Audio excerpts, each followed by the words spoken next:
that's all right. It's me and you. We got a special kind of friendship. I am not your friend.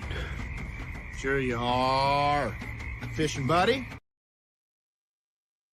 Here you are, fishing buddy. Hey, how y'all doing? Well, I guess y'all welcome. I'm actually doing the voice of a famous voice actor, character actor. What's his name? Chill Wills? Was that his name? No, not Chill Wills. Who's that?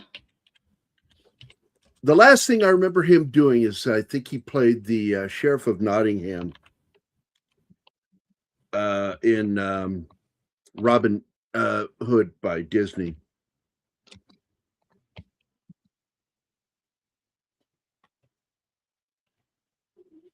Let me go look that up. I forget that guy's name. Yeah, no. I wouldn't know him anyway. Jesus Christ, Cat. It said.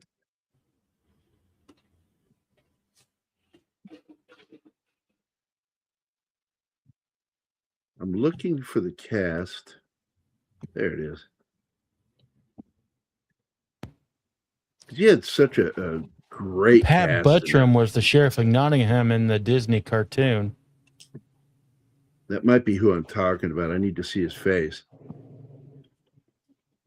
Yeah, Pat Buttram. That's the guy. Pat Buttram. Yeah. You know, he'd do that shit with his voice. Yeah, Dick Nibbit.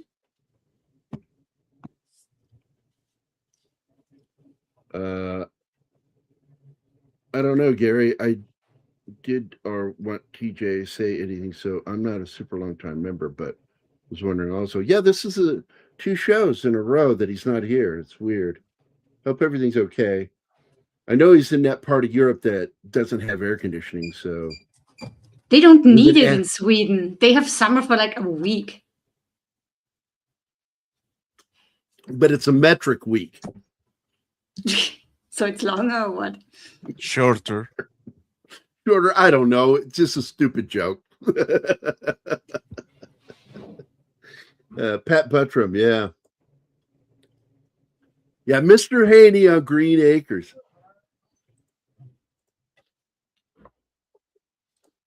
I've actually shown Anima Green Acres, and one day we're going to get around to watching that show. That one and its tie-in show, Petticoat Junction. And both of them are directly connected with the Beverly Hillbillies, too. Hey, Andy. See, who first in the house today was Snorty. What's up, Snort? Followed immediately by John. Followed then by Alpha. And then Tim.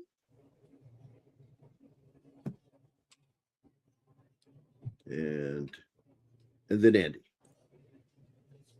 So happy Wednesday. Oh, Penny's here now too. Yay. Hi, Penny. Hello, Penny. So then we're going to go and start the show. And you'll notice that we have a new person here. His name is Real Popcorn Geek, or as Martin likes to call him, RPG. Hello. And he's one of my ex-buddies. We became friends on X, and he follows Keith's show, but has started bouncing over to watch ours. Because we don't get into the stuff that Keith talks about. We get into talking about the movies that we like and shows. And it's fun. I like doing this. I consider, because I was going to shut the channel down if I couldn't figure out what to do. Because after Mikey Sutton died, I lost interest in doing the talking about entertainment news. Didn't want to do it anymore. Yeah, that killed the original Friday show. Yeah. Guys, tomorrow the trailer for India's most expensive film, Ramayana, will be shown at Comic-Con. A short glimpse of Rama is already on YouTube. Please check it out, Rama. All right. So it's called Ramayana. Let me go look it up real quick. It's probably going to be in your YouTube feed anyway tomorrow, because we always do trailers on Thursday. It's trailer day. Yeah, the official trailer. Yeah, here it is, the new one. Prime Focus Studios. And I'm going to copy the video URL. Here you guys go. You can check it out here. I hear a lot of background noise. Who is that? Not me. Not me either. There's nothing going on here. Oh, then it's RPG. Okay. Narrowed it down. Let's see. Well, Hold on. RPG tend to be loud, so I'm going to click on your reduce background noise, see if that helps.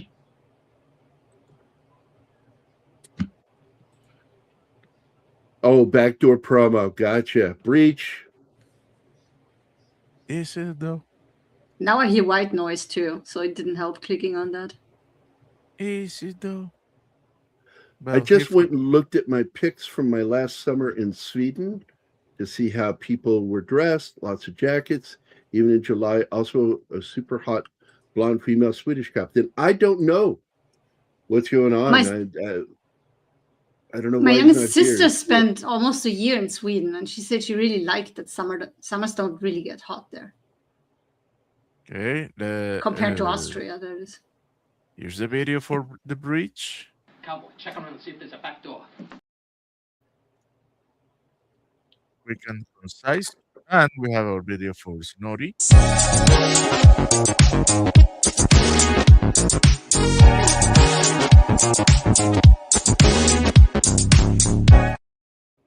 And the one for Tim. By what name are you known? There are some who call me Timmy! There you go. Oh, I like that one. Oh, buddy boy. So, one of the odd things about this movie was how it had a lawsuit attached to it. A lot of people don't know what I'm talking about. And it's a weird lawsuit because it involved the movie poster, the initial first movie poster. And on the left-hand side, you'll see the New Yorker magazine cover. And you'll also see on the right, the same street kind of echoed right over their heads. And then across the river, where it shows New Jersey or the rest of the world, it shows Moscow. And so the lawsuit was from the artist who painted the original piece for the New Yorker. And he was pissed. His name is Saul Steinberg. And it led to an interesting suit where they tried to argue parody.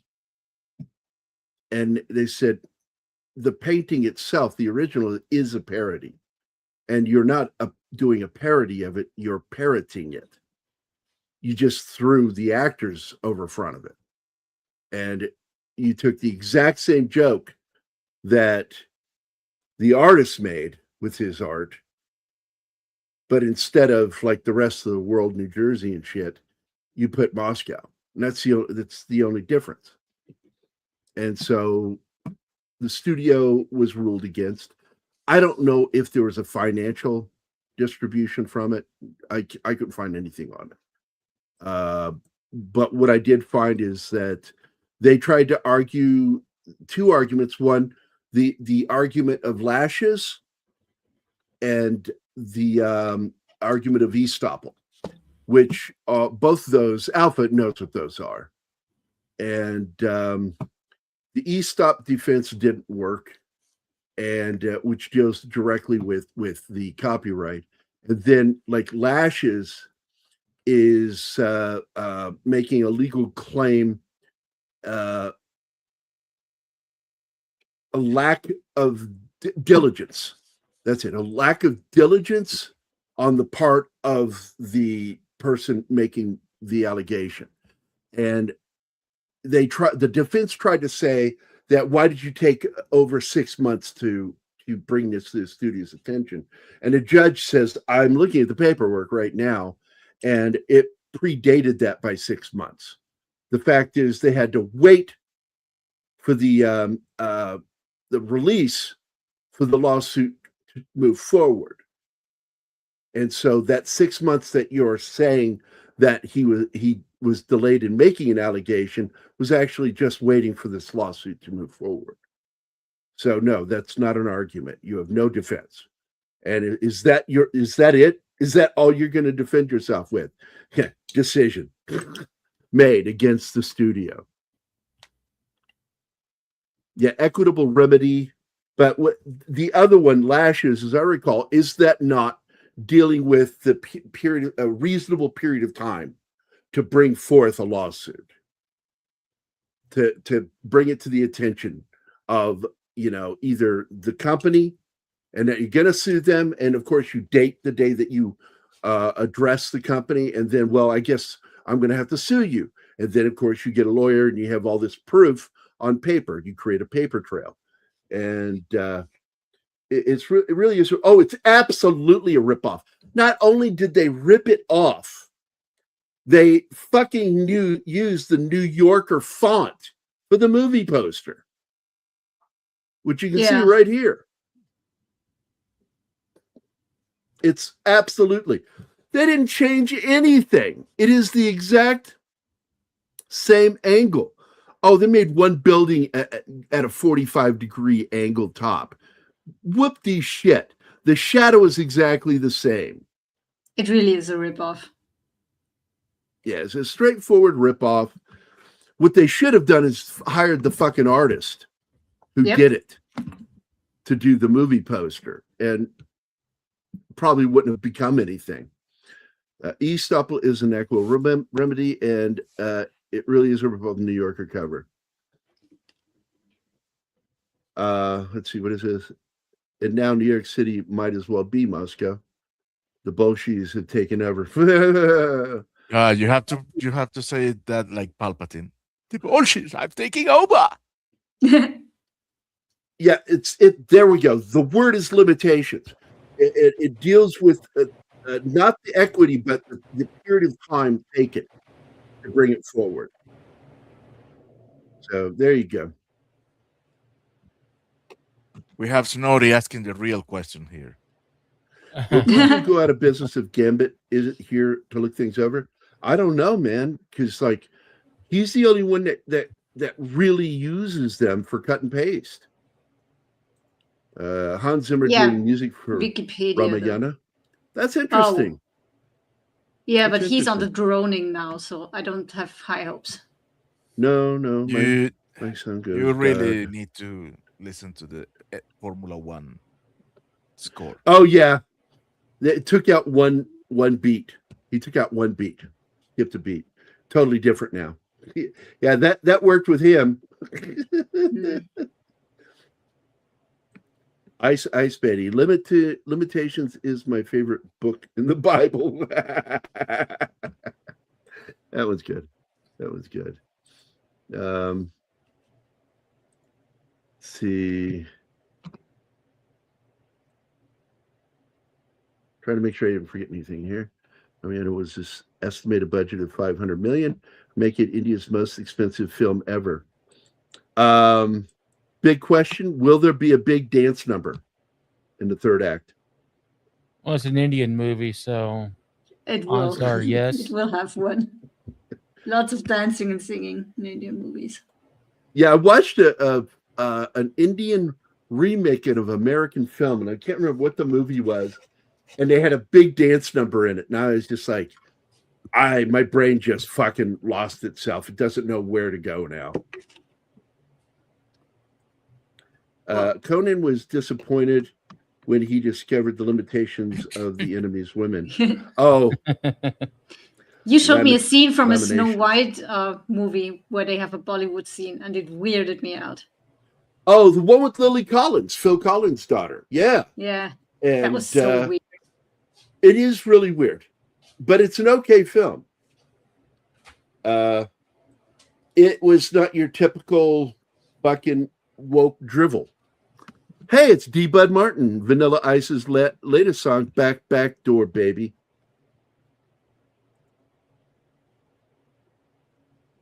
Divat with a breach. So the movie's going to be more serious then.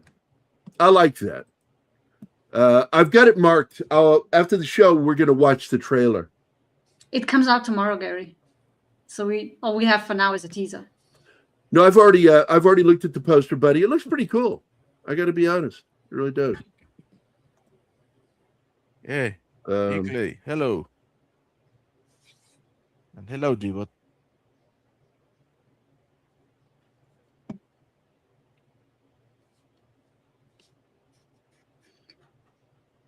I like this other one I just saw.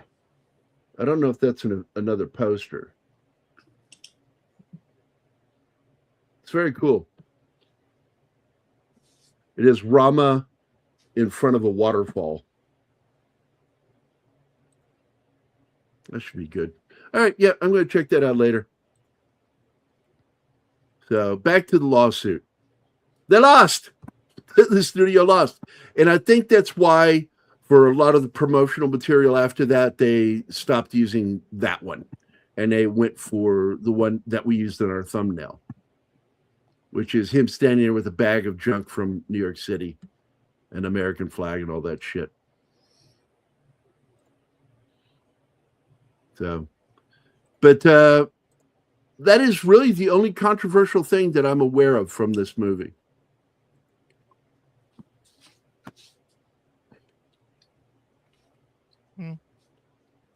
I will say this. The court states the test for copyright infringement is copying an item that is the subject of a valid copyright, making no mention of improper appropriation of protectable elements, or in fact, any distinction between protectable and unprotectable elements of Steinberg's drawing. This is in contrast to the Second Circuit Court's prior opinion in Nicholas versus Universal Pictures. And that infringement occurs only when there is copying and improper appropriation. The Nicholas decision held that the appropriation was not improper when the alleged infringer copied only unprotectable elements of the original artwork. Therefore, while it is appropriate to look at both protectable and unprotectable elements of a work to determine whether copying has occurred, only the protectable elements are relevant when it comes to determining improper appropriation. So, any way that it goes, the judgment was against the studio, Universal Pictures. And I think that's why they used this image from that point forward instead of the artwork. And because the poster at the theater that I saw the movie at, Virginia Theaters in Fredericksburg, Virginia, had this poster with New York City on the left-hand side of the poster and Red Square on the right side. I like this one better anyway. I do too. I got to be honest. So there you go.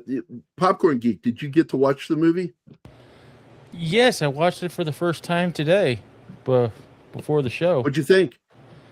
I'd give it about 6.5. Like I said, I thought from the promo image, from your show, that was going to be your typical Robin Williams, kind of thing, and it's more subdued than that. Pretty good. It's a fairly subdued role for him. And by the way, a lot of people don't know, much about Robin Williams and his heritage. And the fact is he's very proud of his Celtic heritage. He spent a lot of time in Scotland, picked up the game of golf while in Scotland. But his actual name is Robin McLaurin Williams. And he's a tad bit Celtic. But the fact is, like so many Americans, he's kind of a mutt. Has a little bit of German, French in there, and God only knows what else. So The story of the film was actually inspired by Paul Mazursky's own family and their immigration story. And a lot of elements within the film are based on those, as well as he went around and interviewed a lot of other immigrants, and especially people who defected to come to the United States. Because Russia is really weird. The Soviet Union, I'm going to say Soviet Union, is really weird because two actors in the cast I always thought had defected. They actually immigrated legally from Russia. They allowed the immigration. And I thought that was really odd. That I always thought that they pretty much had the thumb screws on people leaving Russia to come here. Because I know the story of the ballet dancer that we just did, Baryshnikov.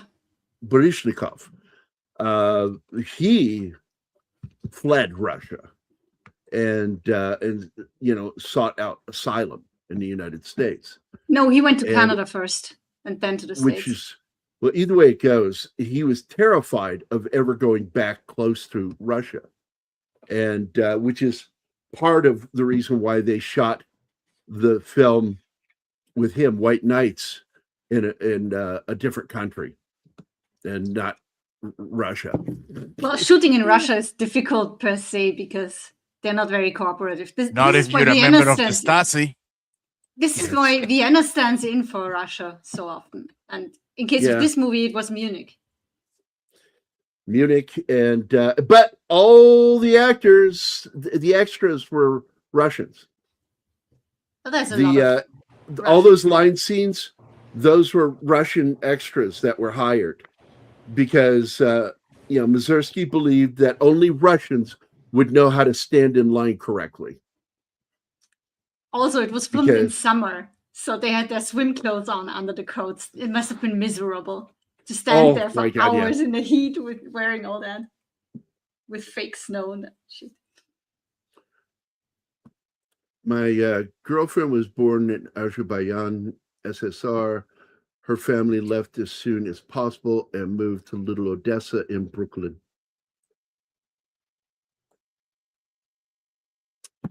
So, but just to go back, Paul Mazursky's family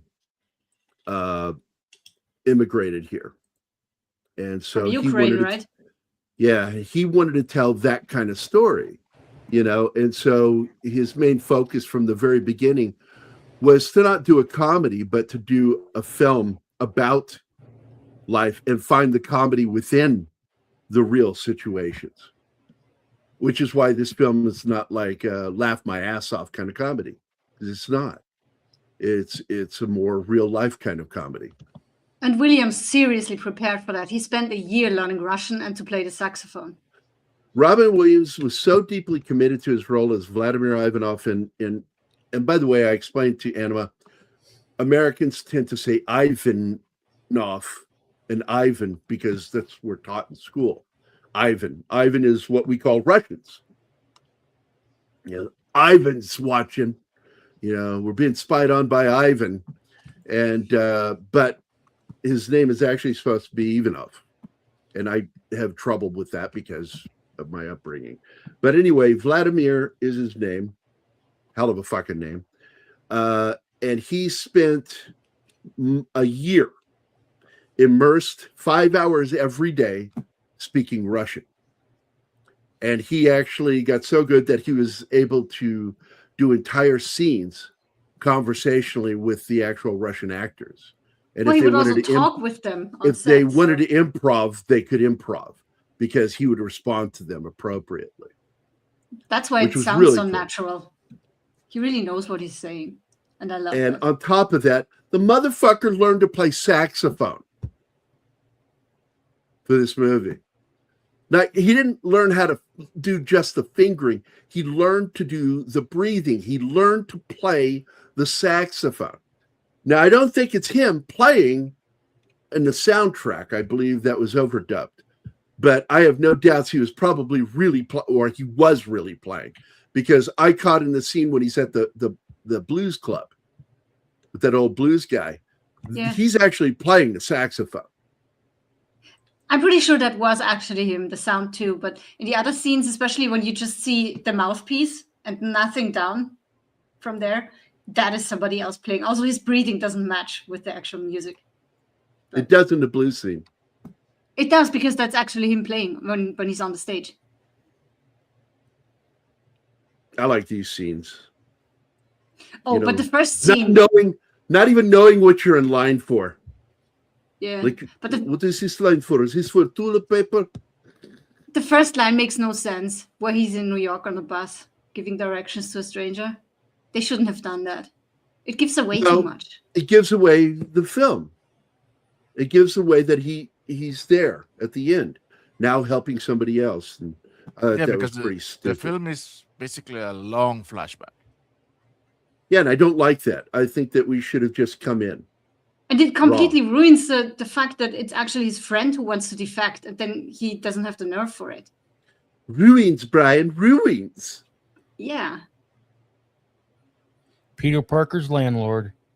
Yeah. Yep. And by the way, one of my favorite roles he ever played is as the Russian astronaut that befriends John Lithgow in 2010 in Odyssey 2. And I really liked his character. I also like that movie. Area with which borders of Australia. He's never going to stop that.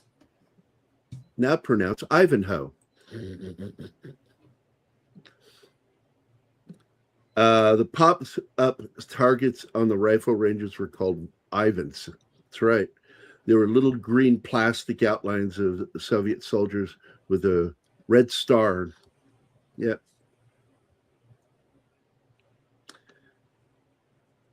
Fingering his saxophones. There you go. E. Clay Thomason made fun of what you said. And fingering. And you said the fingering, not bear. Me.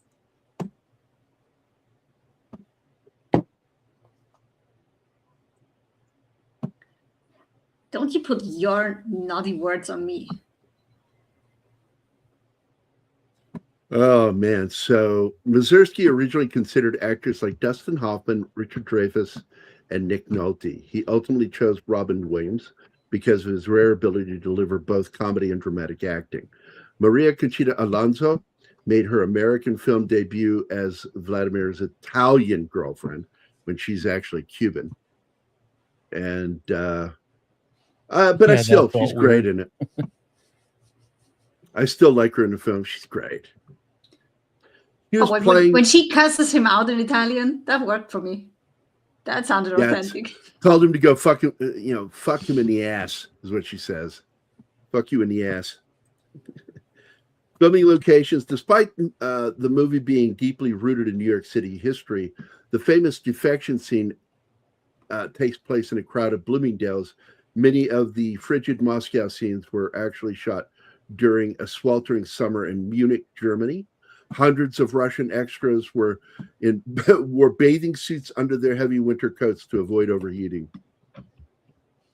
That's fucking hilarious. And then, of course, reception, 84 Columbia Pictures release was a modest commercial success, bringing in $25 million at the box office against the $13 million budget.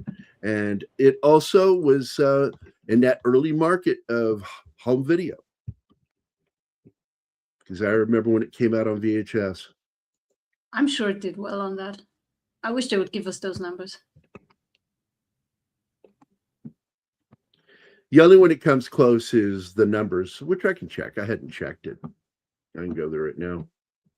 Take a peek. Take a look-see. Take a looky-loo.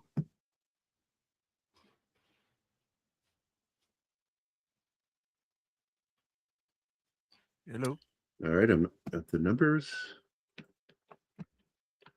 E-Clay, Joe has problems with electricity and AC. That's why he can't be here. He really wanted to. Yeah, it doesn't show anything for a video. Just shows Nope. domestic box office 25 million. Yep, that's all it shows here. I'm over on the numbers right now, so there's no home video on there at all. Which isn't too much of a shock because they don't really have a whole lot of information about 80s movies, especially ones that, you know, were kind of small in comparison to something like, say, Star Trek. Yeah, in Soviet Union, KGB shoots you. Wait, that's how the Yakov Smirnoff joke works. By the way, I was telling Anima that he has a theater right here, right down the road by about, I think it's 10 miles from me. And I told Anima when she comes here, we can go there one of the nights he's actually there. I would really like fun. In Soviet Russia, the road forks you. Well, Snorty stated earlier, in Soviet Russia, the saxophone plays the man. Yeah. I like that.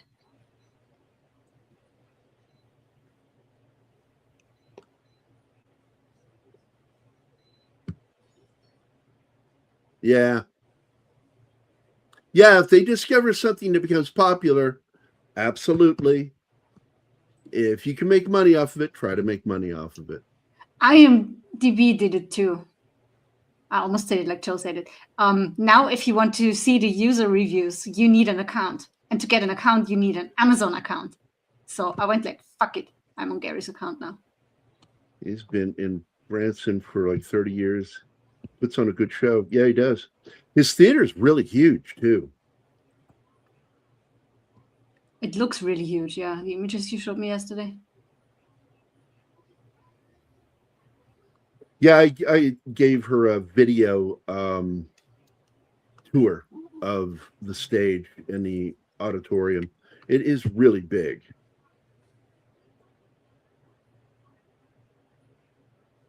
Wait, what's this? Did you... What? No.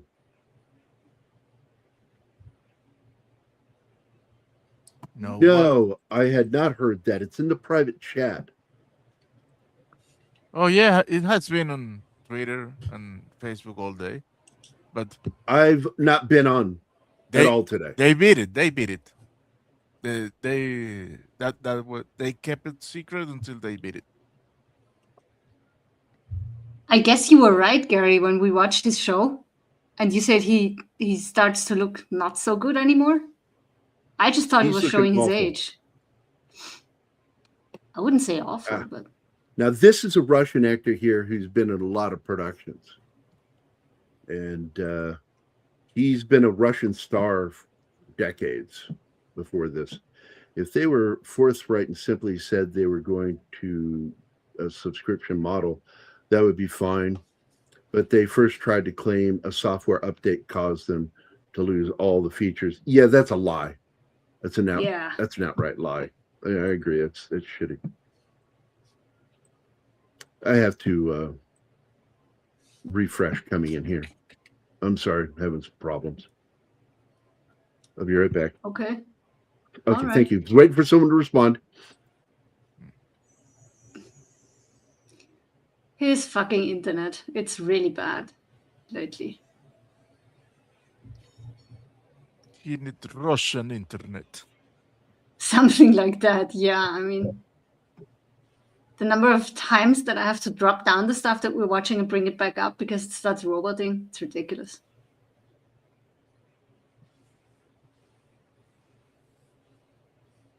Yeah, I haven't had any internet issues since I was able to upgrade to fiber. Well, Gary lives out in the middle of nowhere, so it's difficult. We call it Missouri BFE. BFE meaning bumfuck Egypt. I like that.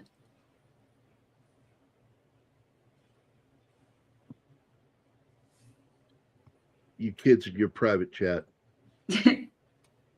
Yeah, I just looked over there. Popcorn Geek wrote, did you guys see the news about William Shatner and his daughter? That they both had stage 4 cancer, but they apparently are in remission, both of them. I'm like, wow, no, I was unaware of this completely. People tend to do that. My mom wouldn't talk about her diagnosis. at the beginning because she didn't want pity, but people don't pity you. They just support you. And she eventually came to that conclusion too. Yeah, and by the way, if you guys didn't know, Kaylee Hoddle, the young deaf girl from Godzilla, she died. When was it? The 21st? Yeah, yesterday. I think so, yeah. In an automobile accident. She was just 18. So sad. If she had any scenes for this new movie, hopefully they'll be able to do a nod to her at the end of the film. I didn't see anything on her IMDb page for upcoming projects, but you never know. Well, they tend to keep things close to the breast with certain characters. Yeah. Like Anima thought that Stephen Root was going to be only in 3 episodes of Widow's Bane. Because that was all that IMDb would give us. I told her, no, he's going to be in the whole series. They're just keeping it close to the breast. Yeah. Because they don't want you knowing what characters might live or die. And you never know, really, with a show like Widow's Bane, that was so unpredictable. That's how well written it was. Every episode shocked you in some way. I really enjoyed that. I hope season 2 doesn't have us wait too long. Well, she's not going to be in What Doesn't Kill Us because that's still in pre-production. So that's over. And they don't mention anything about any more King Kong Godzilla. So, Gojira. We will have to wait till the movie. Yep. Waiting. I'm really not good at that. And I'm sure they're going to give a dedication to her.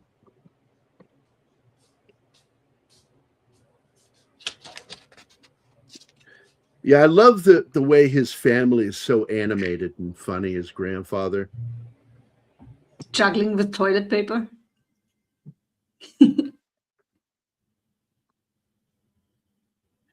I love how, I mean, they're kind of weirdly goofy, these KGB guys. The guy on the right is scarier as a KGB guy. But the guy on the left has been in so many movies, and I love the guy. He's a good actor. He is so fucking good in this movie, and that he is in the final scene of the movie is just so awesome. That perked us up. That he defected too after seeing in America. And the same day. Well, yeah, because he says, I defected because of you. They were going to destroy my life because you did. I had to defect. And now he's selling hot dogs. The same hot dog stand. Best hot dogs in New York. Yeah. I love that he says the best hot dogs in New York. And somebody said there's something like so great about a New York hot dog, a real street vendor one. Yeah, I'm like I wouldn't buy from them personally. But there is Definitely a trick. Not on Broadway.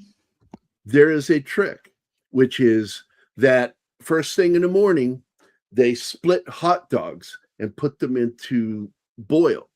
And they boil all of that hot dog into the water and then throw those hot dogs out. And then start cooking the hot dogs in the hot dog brine. Yeah, they get that from the Germans. It's called Opferwurst. Yes, that's sausage. it. Yeah. And it works, man. I've had real New York hot dogs. Uh-oh. What happened? Anima got kicked? Am I here? Okay, yeah. I am still here. All right. Ruh-roh, Raggy. Ruh-roh. We lost the beauty and keep the beast. I prefer the joke by the Joker in Batman 89. But if anybody else calls you the Beast, I'll kill them. I'll rip their lungs out. Yeah. It's kind of cool seeing this breakdance in the street. So what happened, baby? Same thing as yesterday. I got kicked. Same time, too. I like this. See, in Soviet Russia, they have dwarves. No, just one. He's the one in the movie. Oh, wait, one of the tax lawyers at my old firm was convinced that most of the street vendors in New York City are part of the money laundering operations. I've actually heard that too. But I don't know. I would never eat a hot dog from a street vendor, but I have had New York hot dogs in New York, but I went to legitimate places to get them. Or the ballpark, because I did go to Yankee Stadium too. Just don't go to the touristy spots because they are a ripoff. Well, somebody once said, you know, half that soup that they cook in is rat. Ew. Like, yeah, and I'm like, I don't want that. So I've always avoided street vendors. What? Demolition Man. Remember? Is that in there? Rat Burger? Rat Burger, yeah. Oh, Burger. yeah. Underground. Rat? Yeah. It's good. Best sandwich I've had in years. Good movie. We need to do that because we've been talking about it for over a year. We're doing that. When are we doing it? Next week? Yeah. No way. Are we really doing it next week? Yes. I wonder, did I already do the thumbnail for that? I don't think I did. No, you do them on Sunday usually. Any Saturday too. I'll get them done on Saturday sometimes. Any all cash business dealing is in food is pretty. Oh no! Look, we have a restaurant here in Springfield called Lambert's Cafe. It's a nationally known restaurant where they throw the rolls at you and you catch them at the table. It's cash only business. They have an ATM up near the cash register. They do no electronic business. And I immediately, when I found that out, I told Travis, I said, I wonder which mafia launders the money through this company. It's what the fuck? Nobody. It doesn't necessarily have to be that, but they are tax evaders if they go cash only. Yeah, and I do feel that way. You say it like it was a bad thing, Anima. There was a Mexican food roach coach parked near our office whose food smelled really good, but I never had the stomach, literally, to try it. Yeah, I don't go to those things normally, but we have ones that come to us here in Sparta that come from Springfield because we're like 10 miles outside of Springfield. So they bring their, they actually refer to it as catering vans. And the vans come here with the food. The food's prepared and kept in vending ovens, or they prepare it here. And they're open for 1 hour during lunch. And my God, we've got some great restaurants that come here, including London's Calling. London Calling has some of the best Guinness pie I've ever had. It's Guinness steak pie. I wish they had it with kidneys, but nobody will make it. Nobody will make it here. They're scared of kidneys. Well, that's organ meat. It's dangerous. It's like, no, it's not. It's no more dangerous than eating any other organ in the body. I won't eat brains, but that's only because of Khufu. It's all you had to eat was Taco Bell and Rat Burger. Might not taste so bad. You goddamn right. I was raised on Rat Burgers. That explains a lot. I was not raised on Rat Burgers. I was making a joke. I know.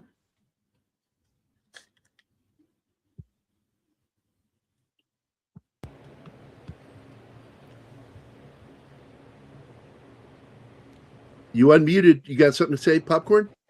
Nope. Oh, I thought you were going to say something.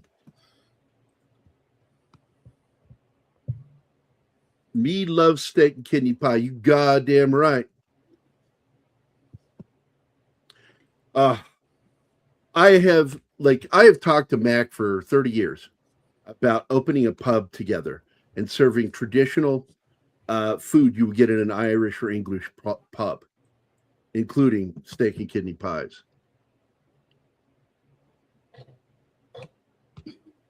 Yep, Fort Leonard Wood was one of those. And it became locked down after things escalated it with Desert Storm. And then it went back to an open base after the Gulf War, like a year after. And it stayed that way until 9/11. And now all bases are locked down. Yeah, I love a good grub from a pub, man. Good stuff.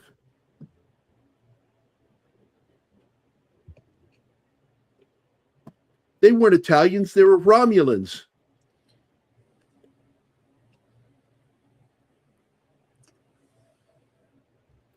You got the dude from Sliders there, what becomes black his friend. Dude. Yeah. Yep. Maria Conchita Alonso is like just this great actress. And I don't know, it's like I've read in a couple of places that her politics clashed in Hollywood and that it hurt her career. But she's pretty much just an activist now, fighting against communism in Cuba and South America, Central Venezuela. America. She was born in Cuba, but I think when she was 3 or 5 years old, her family relocated to Venezuela. She even participated in a Miss Venezuela beauty pageant.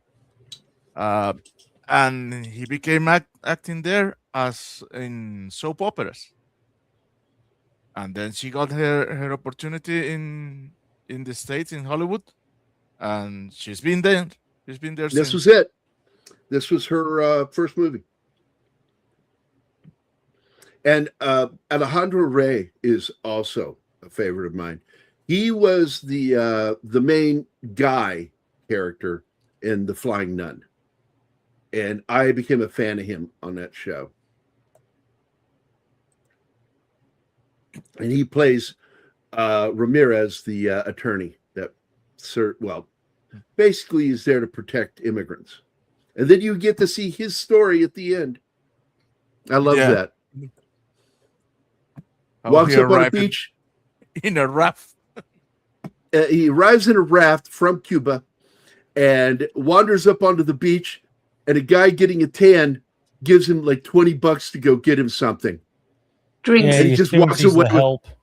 He just walks away with his money. Yeah, I fucking love that moment. And he's barely conscious. He's so fucked up from being on the water for that long without any protection from the sun. Oh my God. I like Boris's reaction when they enter the mall. Such decadence with a smile on his face. You kind of saw that, he really loved the concept of America,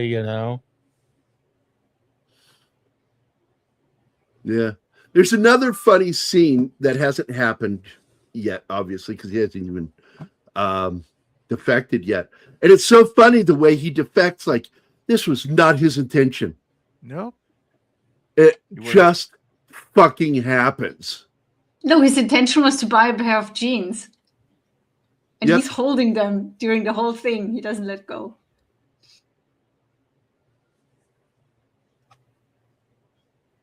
Oh, I bet that was good. Let's see. Was she in Predator 2? No, that was not her. She was in it. I'm looking at her Wikipedia. Yes, I know. Predator, yes. She was Leona, yes. Yeah, the pregnant woman. Cop. What? Maria Conchita, she wasn't. The Predator spared her. Because she was pregnant. No, that's Predator 2. Yeah. Was she in Predator 2? Number 2. Oh, that's the question I just saw the question mark. Oh my God. When it's not on screen, it's over here. I'm squinting to see what it says because my eyes are so bad. I didn't see the 2. So I was just listening to you guys talk. One of the lawyers at my firm did a lot of pro bono immigration work. He himself had fled the draft in communist Bulgaria as an 18-year-old. So he's brave, but at the same time also a coward. Because he avoided being drafted in the military. What's up, Reed? Reed by nature. How are you, man?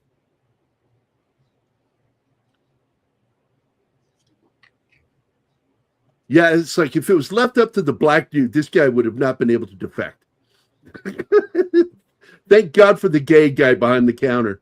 Oh my God, he wants to defect. It's like you just had to shout it out loud, didn't you, dude? Yeah.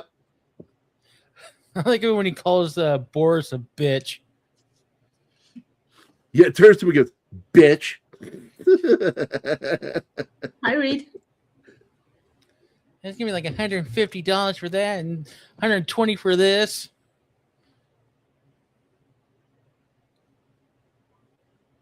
Yeah, I was wondering how do they have the money to go shopping at Bloomingdale's?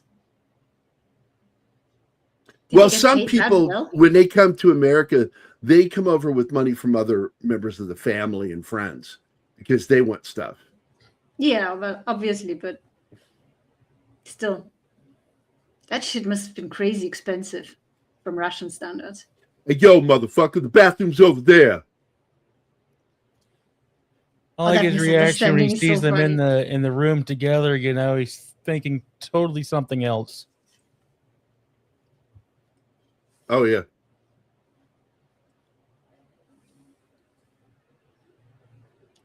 Oh, here we go, Sander. Oh, Sanders here. Do it.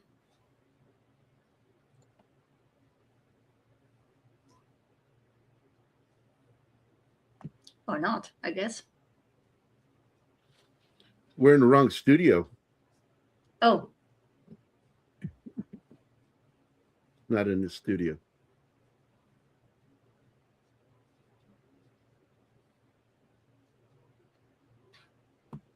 Or is it? I'm looking. Because I think Martin has checked out temporarily. No, I'm updating the list. Jesus Christ. Yeah, I can't find it either. Yeah, it's not in here. I'm not seeing it. That's not. Oh, no, it's near the top. I found it. I've got 5 terrorists going southeast on Bakalakadaka Street. There you go. Okay, I'm blind.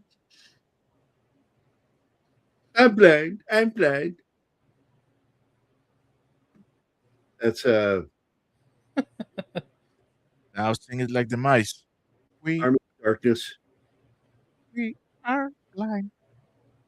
Do you like the view? This is so funny. When he's under her skirt and then she turns around and asks him, "Are you comfortable?" And then he realizes what he's doing.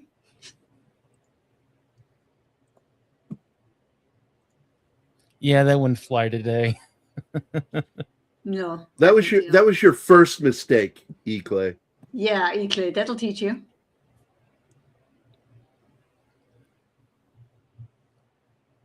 We're just faking it. Which I'm assuming Anna has been doing that for a long time. Fuck off.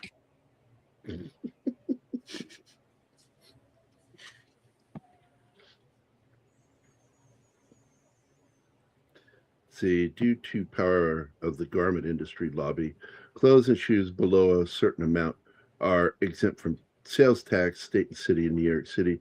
So clothes in Bloomies and Macy's are actually pretty cheap. For an American, yeah. But for Russian standards, it's still going to be crazy expensive. Back then, I mean. And I love that he ends up living with him and his family. Oh, yeah. That's heartwarming. When the dude says, "Well, he can stay with me." It just brings him home. And his family is a lot like Robin Williams' family. Yep. Kind of, dysfunction. The whole family lives together. Grandpa. And Grandpa doesn't like him at first. Yeah, but then he finds out that he likes jazz. And he talks about Charlie Parker. Brings up Charlie Parker. He goes, "Now that boy could blow." And he goes, "What do you call him boy?" Because he was told not to call black men boy, that it's racist. And I'm like going, I'm from the Deep South. you're asking to get punched in the fucking face if you say that. And towards the end, Grandpa seems to be living in a facility for the elderly, and he visits him and takes him for a walk. I really love that. He walks him. By the way, there's the dad from Ferris Bueller's Day Off, which was oddly featured in the Spider-Man movie, Spider-Man Homecoming, which we watched yesterday too. That was fun.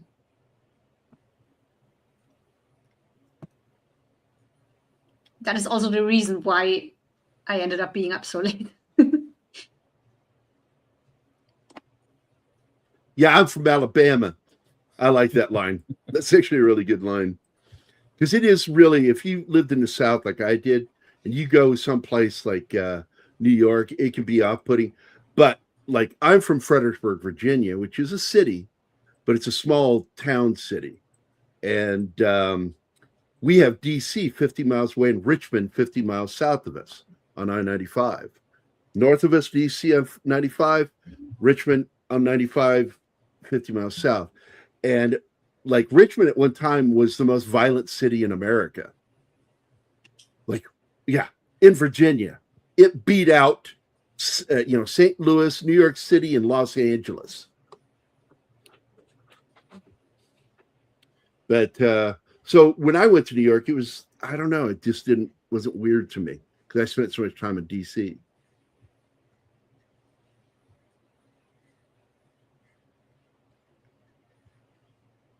I don't remember that at all, dude.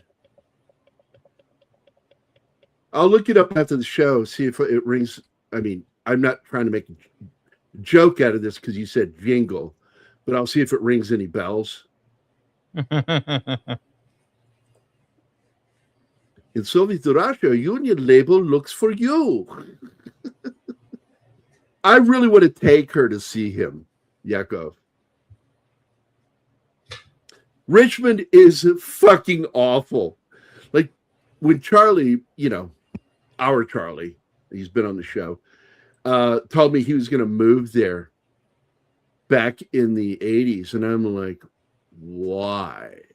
And I asked him that, like, why are you going to go there? Well, I got a job there. I said, you can work there. You don't have to live there. It's better to live somewhere else and commute. Because I commuted to D.C. all the time. Yeah, Richmond's garbage, man. Great history. A lot of history in that city. But yeah, it's not a great place to live. Okay, so Depop remembers the commercials, Alpha. Yeah, this guy was great in Sliders, man.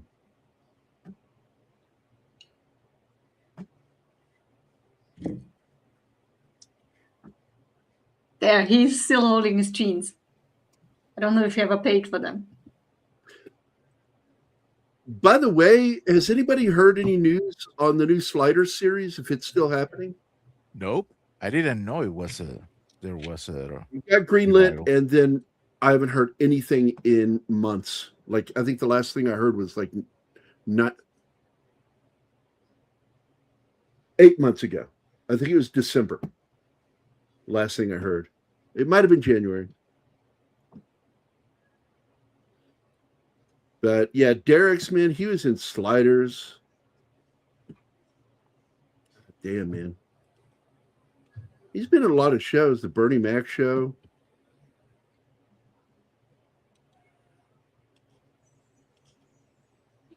'87 episodes of Sliders, playing Rembrandt, Crab Man Brown. And by the end of that show, he was the star. Yeah. He was on that TV show, Thea. Didn't last long.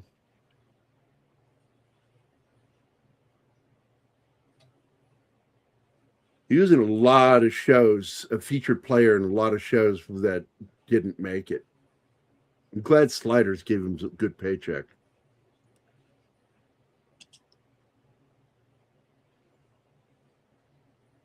Fucker was in Spencer for Hire for an episode. I like that show. 2 episodes of Equalizer.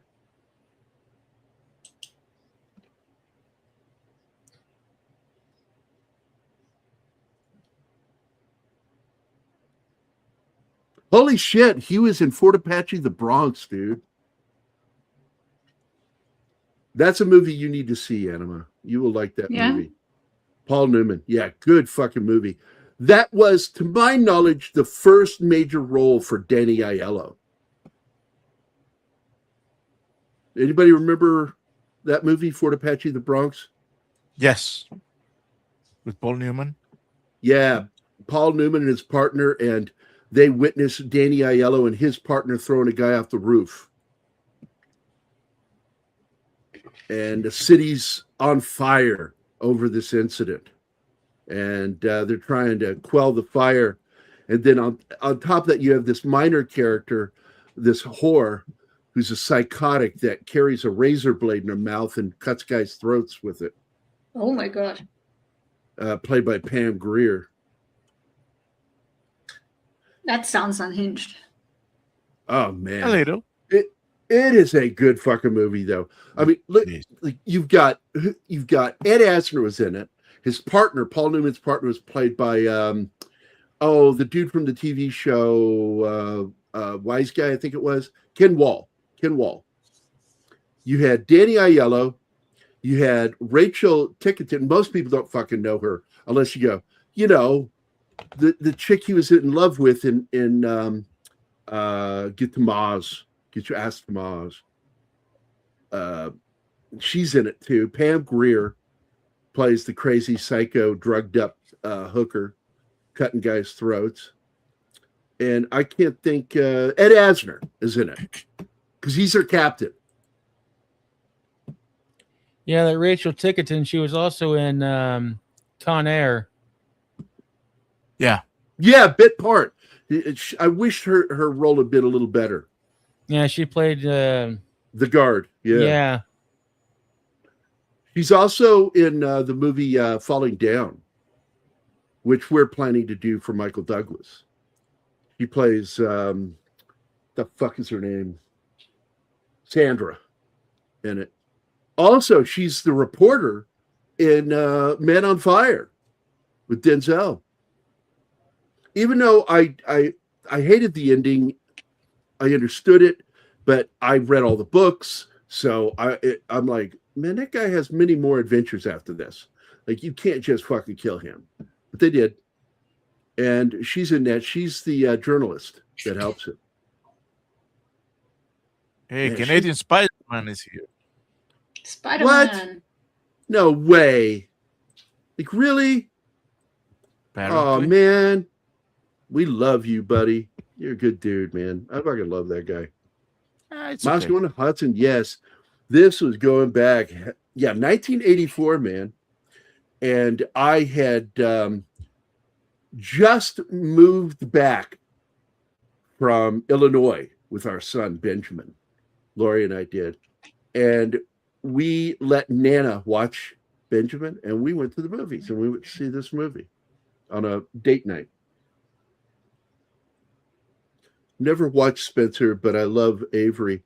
I like the Spencer movie that Mark Wahlberg did. And I'm hoping that we'll see more. Because I love that character. Did anybody see that movie? No. Spencer movie? It's worth a watch. It's worth a watch. I've heard so. He also did a Parker movie, but it's not adapted from any of the published material. Yeah, it's called Play Dirty, I think. Yeah. Yep, Play Dirty. And I've still not seen it. I want to see it. But I did see the Spencer one, and I thought it was pretty good.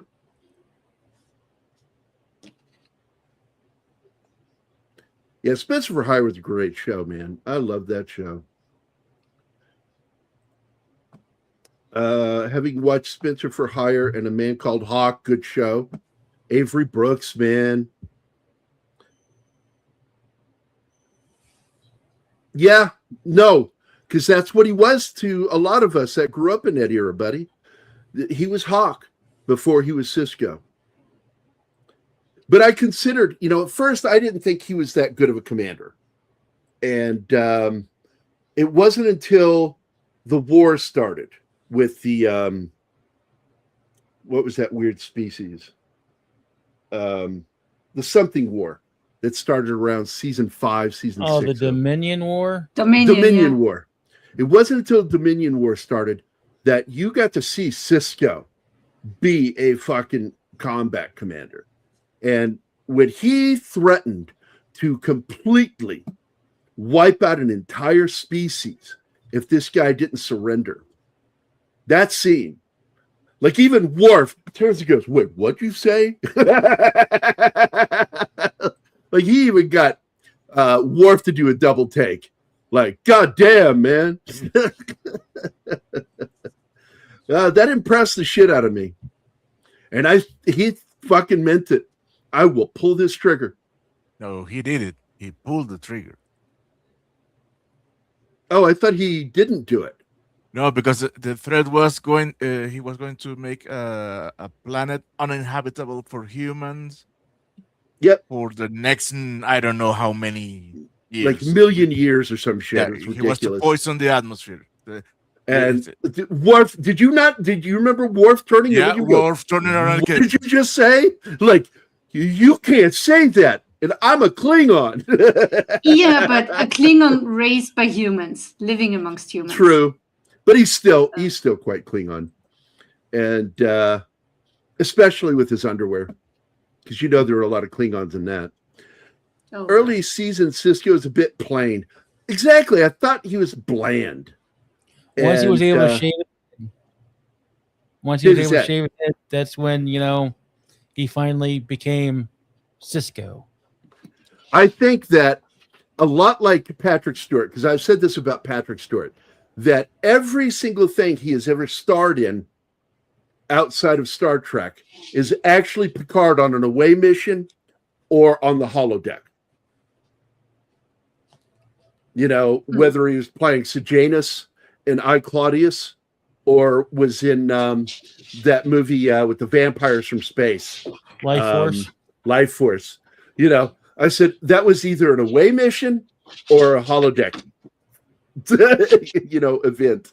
That everything exists in Star Trek that he ever did previous. And the same thing goes for Avery. And with Avery, Hawk was his away mission. Think about that one, Alpha. That Avery Brooks was always Cisco, and Hawk was just Cisco after he got to shave his head on the holodeck. Boom, boom, boom. Double barrels, my friend. Let that sink in. Because he's badass. Cisco versus Eddington. The lead from Krull. That's right. What's his name? Yeah. Peter. He's the son of the guy that hosted the Hollywood Squares. And I didn't even realize it was him. Years went by. I've seen him in so many different things going, oh, he went bald. Like, man, that guy had a full head of hair back when he did Krull. And Cisco, in fact, he did another thing outside of Krull, was the made-for-TV miniseries about Hannibal going across the Alps. I swear to God, Hammer or Benadryl? Nope. It's hammer time. Yeah, you can take your hammer and fuck off. Fuck off. Okay. Let's see. The growing the beard trope was named the Riker, but the trope also applied. And by the way, he just showed up with it from vacation, and they let him keep it. His chin looks like an ass. So I'm glad he did. He's kind of a weak chin. He has a weak chin. The goatee looked better on him. The Van Dyke. The Van Dyke.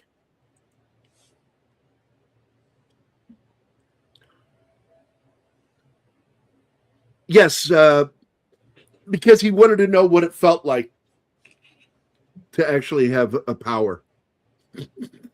Yeah, he was also in a Conspiracy Theory with Mel Gibson. That was another away mission.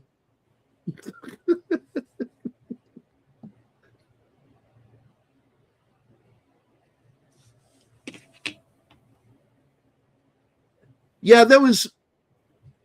It was overly religious for me. I didn't like that part, but I did enjoy the series. I left the show after season 2 because it became Love Boat in Space, and I wasn't interested in that. Yeah, same. But up until then, Keats, I had one reason to watch DS9. Can you guess? Garrick? Bashir. Oh. Yeah. Sadiq, what's his name? Sadiq Al-Fadid. Yeah. And he's an actual prince, if I remember correctly. No, in real life. No, it's... Shut up, Rocket Kitty. He's the nephew of Malcolm McDowell.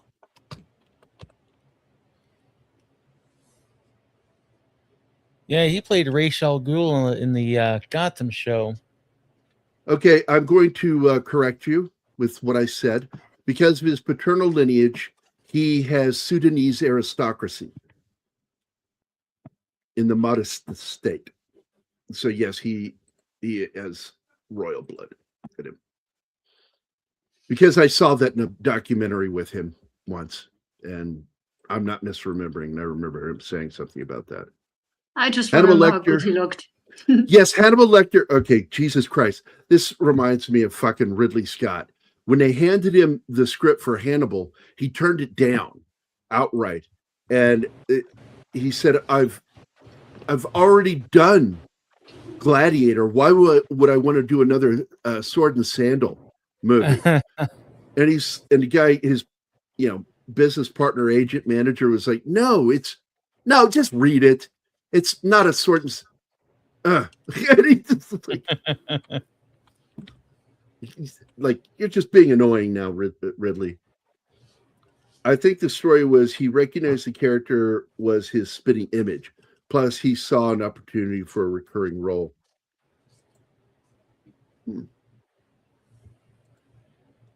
Wonder when Janeway would grow a beard. She had to shave for the show.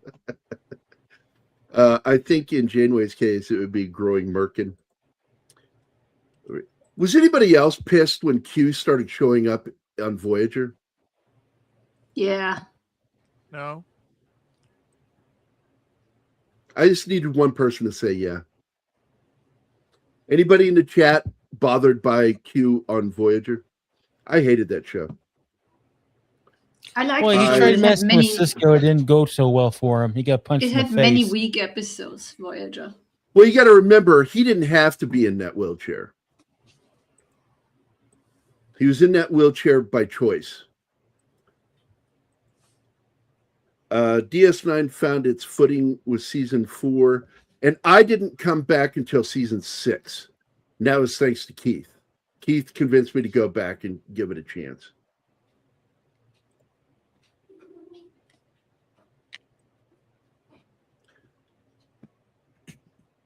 Yeah, of the Mahdi, that's what I was saying.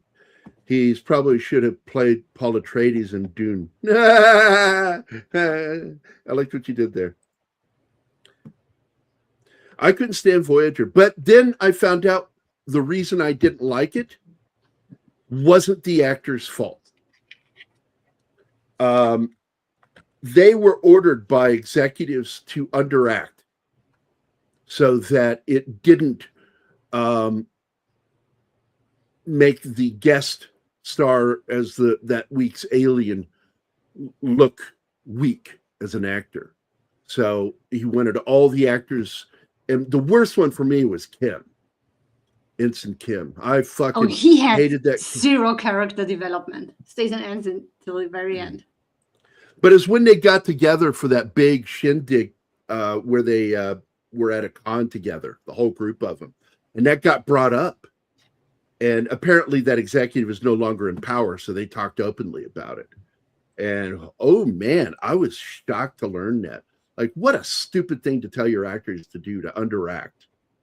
underperformed. Guys, I'll be back. Okay, brother. Okay. So I found Q made it better for me. That's the problem, is I couldn't stand the show. And then you bring Q in, a character I actually liked. And it just pissed me off. I liked maybe 4 episodes of Voyager. Q was overused for sure. Season 3 of Enterprise is what Voyager should have been. I liked Enterprise, and it like finally they were getting their footing, and that son of a bitch fucking reneged on his agreement and canceled the show. Because and then the deal they had was to rush into if they that could final get the episode. viewership, and that final episode is garbage. Yeah, it is.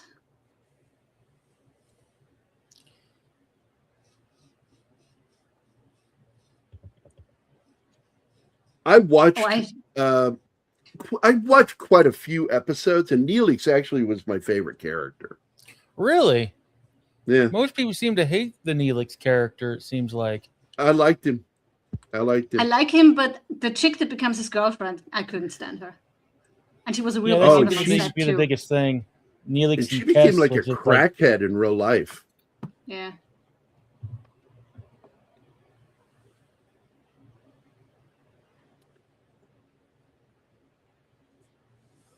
Yeah, you're the first person that's like, I like Neelix. I thought he was funny. And I also like that actor. I've always liked that actor. And my other favorite character on the show, of course, was the Doctor. You know, and because I've been a Robert Picardo fan for years until last year. And I can't like him ever again. I had to unfollow him because I couldn't stand seeing his bullshit on my feed. As a character and throw Mama from the train and never took her seriously as a leader. I couldn't stand her voice. I got to be honest. I can't stand her voice. Yeah, Les Moonves. That prick. Delancey voiced Kang in X-Men 97. Haven't watched it yet, but that sounds like a good casting. A lot of people hated Neelix. Oh, that was the worst episode ever. When that happened. What? 2 weeks. 2 weeks. Oh, yeah. Garbage episode. That is like, how do you call it? That is Discovery level writing right there.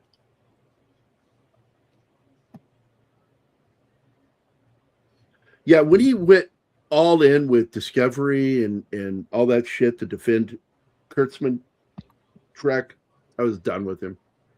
I respected him more than that. It was shilling for Starfleet Academy that killed it for me.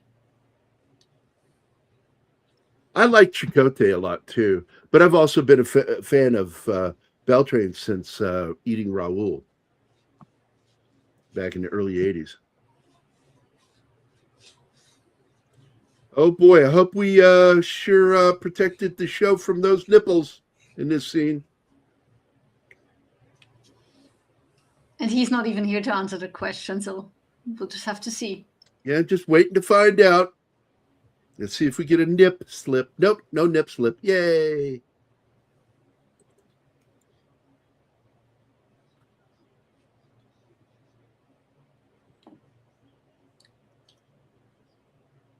Oh, that is when they all become citizens, right? No, Beltran was good in Night of the Comet. I like Night of the Comet. This is a great scene. One of my favorite scenes in the film.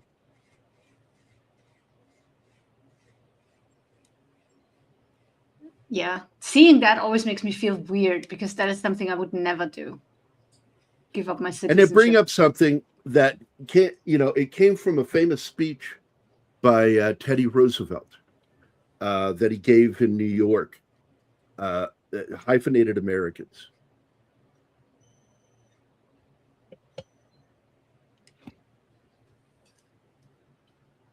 Yeah, Chipotle.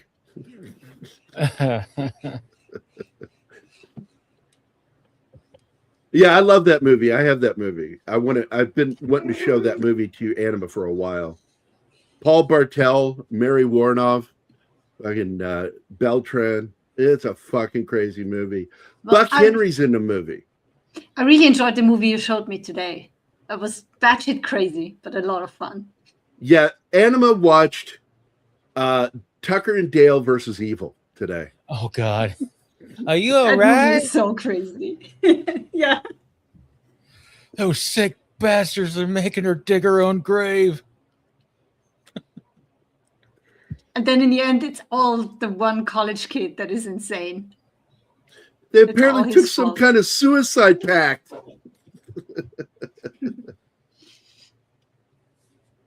Yeah, that reminded me, if you were to put Abbott Costello in an R-rated setting and made them, hillbilly hicks, that would have been the movie. Yep.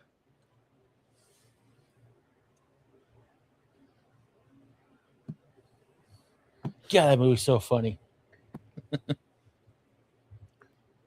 Back when Clobby was alive, we would always call Chicote Chipotle. That's funny. I miss He Clobby. hated Voyager. Everybody does, Gary. Yeah, I couldn't stand. In fact, I did talk to Clobby about that a long time ago. Or as I called him, Clobbery. Yeah. It always hurts when one of our family goes. Because we are a family. Us nerd channels. We are family. Oh, God. Fuck off. Thank you. Now I have that in my head. All my sisters and me. I had a teacher that played that every Friday. Not family, but like celebration or whatever, It's just, Celebrate good times. Come on. Yeah, every damn Friday at the end of class. Well, it's funny you say that because I had two teachers that would, if we got all our work done, we could play music on Fridays, bring our own albums in. And one time in Mrs. Adegbalola's class, and I'm still friends with her to this day, Mrs. A, and she let us bring in music, and this one girl brought in Donna Summer's album, the one where she supposedly simulates masturbation sounds, and played that in the middle of 7th grade class. Yeah. I bet that went well. I just know that when it got started, I was just like, the fuck is that? Like, that's not singing. What is that?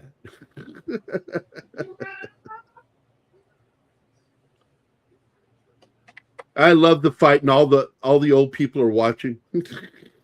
But she's such a bitch in that scene. She annoyed me. Well, she's the typical woman from the 80s going through this feminist period of trying to live this life, but realizing that when you live that life, you have to pretend that you're having a great life, because the actual life that you can enjoy is no longer in your grasp. And no, I think her problem is she's a citizen now. He's an immigrant, a Russian immigrant at that. No, that's an excuse she uses. That's the excuse she uses. Yeah. That is not what the problem is. The problem is she has a whole attitude problem. And it's throughout the film, you see it. And she has to get over her fucking feminist views to have a relationship. She eventually does, thankfully. Yeah, Kool and the Gang did the celebration. That's right. But Earth, Wind, and Fire is pretty good too, so you're still not wrong. Good stuff. Oh, he feels like shit after this. Just because he gets told to practice more.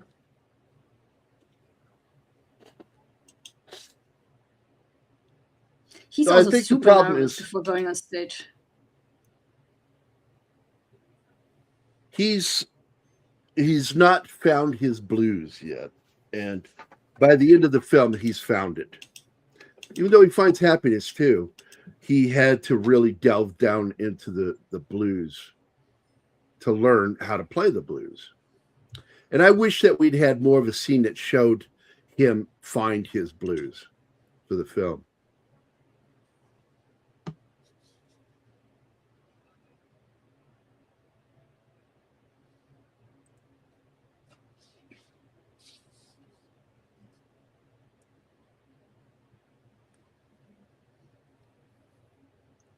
Better to know who you are. That way you know your limits.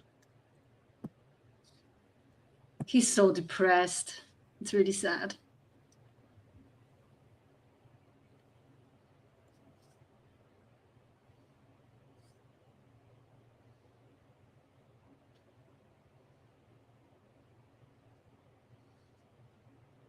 Dead air. Mm.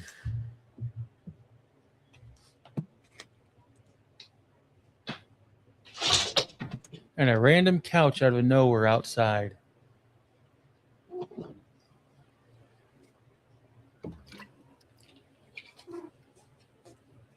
Maybe it's trash pickup day the next day. Who knows? Yeah, I'd be afraid to sit on it. Dirty needles or something. Yeah. Bed bugs. Exactly. I wouldn't sit on that, but yeah. That too. Like, it's got to be on the street for a reason. Yep.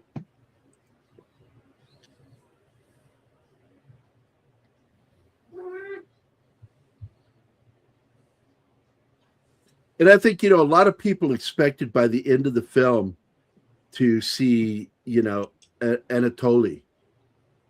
And instead we see Boris. Because you would think that Anatoly would finally get his nerve and defect. But he's that kind of person that never does it. They're too scared.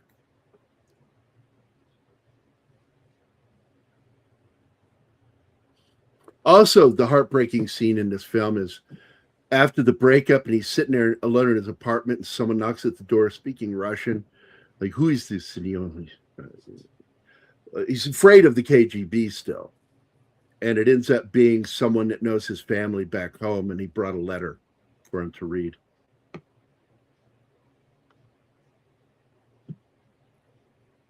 And he finds out his grandfather's dead.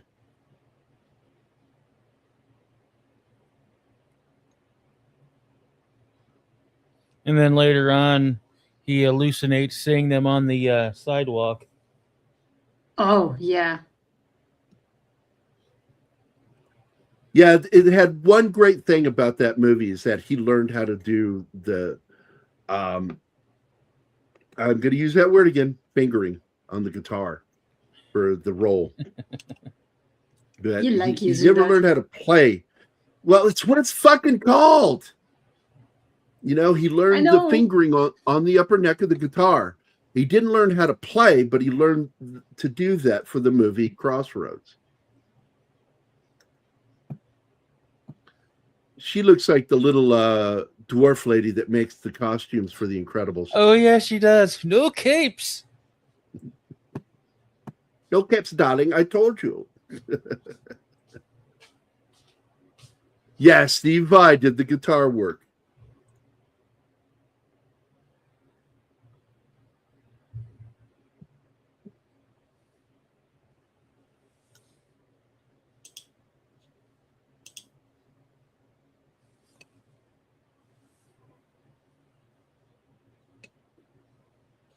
Yeah, so he's going to take his friend, his first friend he made in America. He's taking him to the leave to go back home to Alabama. He's got a kid down there. But he does come back at the end, and he ends up taking his job at the limo company.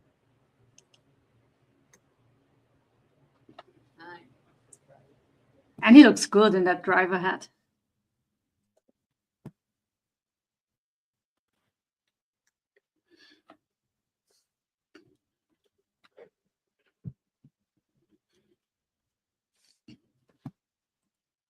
Their friendship is so wonderful.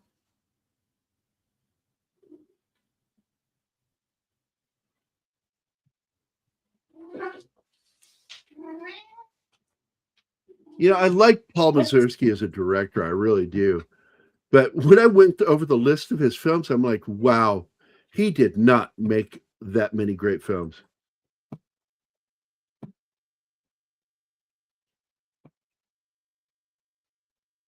Like, I know so much about that guy, and I'm like, holy crap, what? Like, he wrote more screenplays than movies he directed.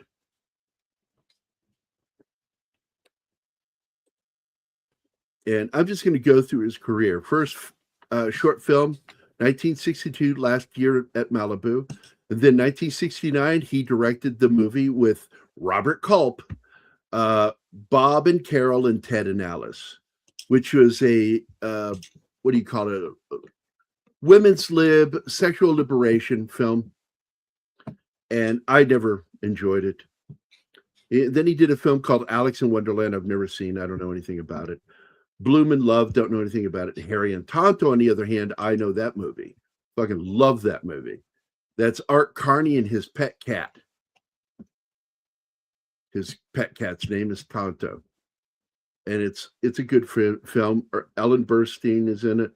It's a good fucking movie. And then Paul directed Next Stop, Greenwich Village. I've seen it. I didn't think much of it. An Unmarried Woman. Saw it. Didn't like it. William Phil, I never saw. Tempest, on the other hand, I did see, and it's really good. It is a modern interpretation of Shakespeare's Tempest. And he's got, of course, one of the greatest indie directors of all time starring in it. Which is John Cassavetes and his wife, Gina Rowlands. So you can't go wrong there. Then he did Moscow on the Hudson next, then Down and Out in Beverly Hills, which is another great film. Moon Over Parador. I like the movie. It's not great, but I do like the movie. Richard Dreyfuss. Then he did a film called Enemies, a Love Story, which I thought was pretty good. It's, I don't know, it's not one of those movies I want to see more than once. Scenes from a Mall was pretty good, but not great. Then he did The Pickle. I've never seen it. Faithful. I did not see that one. But then he did Winchell back in 98, which was okay. Coast to Coast, never watched it. And I never watched his movie Yippee, A Journey to Jewish Joy. Never even heard of it. But it's like, you look at that. That is not that many. That's 19 films, including his short film. That is a short fucking career, short list on a director. He did more work as an actor. He was in like 83 different things as an actor.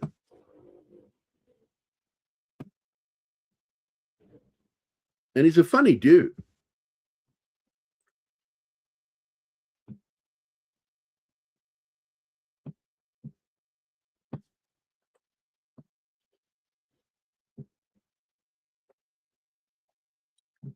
Yeah, this is great when he keeps getting yelled at by the neighbor.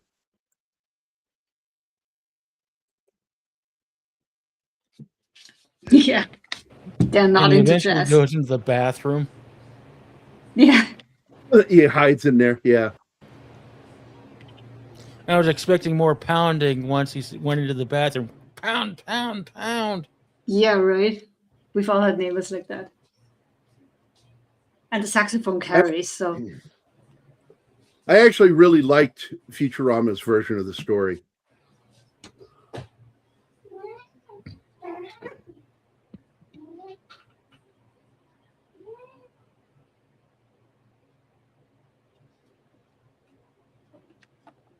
Don't you dare talk about the hammer again, Gary.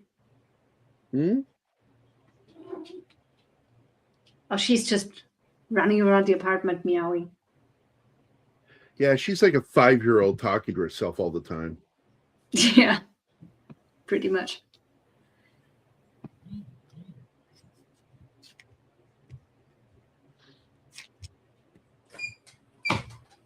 She's a 15-year-old kitten.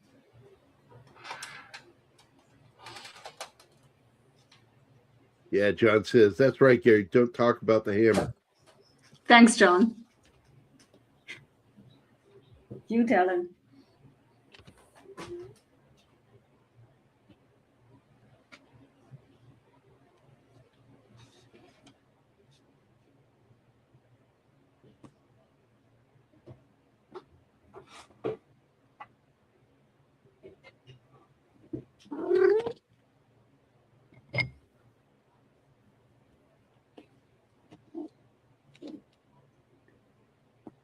We have a lot of dead air tonight. What's with that?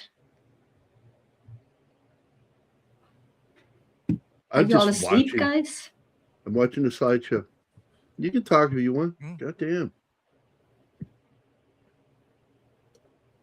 I run out of steam after a while. Oh, yeah, that's the part where he gets mugged.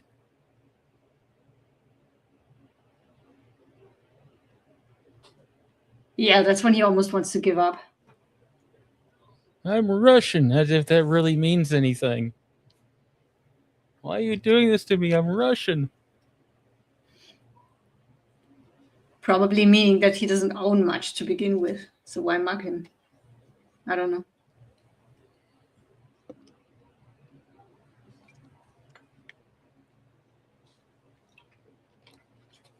Yeah,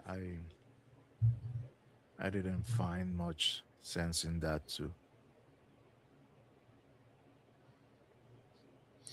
Well, that would suck to find out your grandfather died and only get mugged like the next day. Yeah, not having a great time.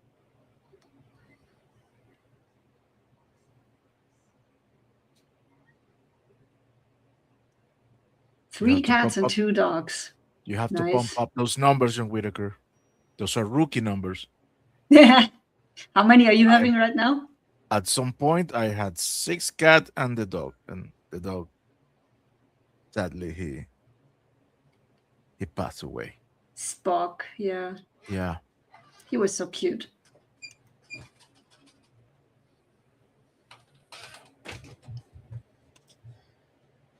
Well, I had 2 cats until a year and a half ago. Now I have the one. What's a Manx? I don't know. Cat race, Alpha. apparently. Alpha, can you enlighten us, please? What's what? Manx. M-A. It's a cat breed without a tail. Oh. That cannot be good for chasing. It's a mutation that shortens the tail, and apparently they are breeding them to have almost no tail, it should be forbidden to breed that.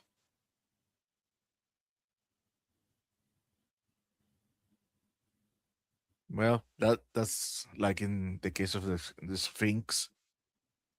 All of them are family. All of them have heart problems, and all of them only live like 5 years or something. That was what stopped me. I said, no, I'm not getting a cat that I'm going to get attached to just to die, seeing it die in 5 years. No. Yeah, you shouldn't be allowed to breed that. Persian cats, they all have problems with their breathing and with the lungs. Now, this is why I don't like IMDb sometimes, because I was just looking at this. And it says, appearing in this film is Russian actor Savily Kramarov. He's the actor who plays Boris, who was a real-life defector from the USSR. Kramarov had appeared in 40 Russian films and was given permission to immigrate to the U.S. in early 1980s. Then he didn't fucking defect. No, that's immigration. Yeah, it's fucking stupid when people do this shit.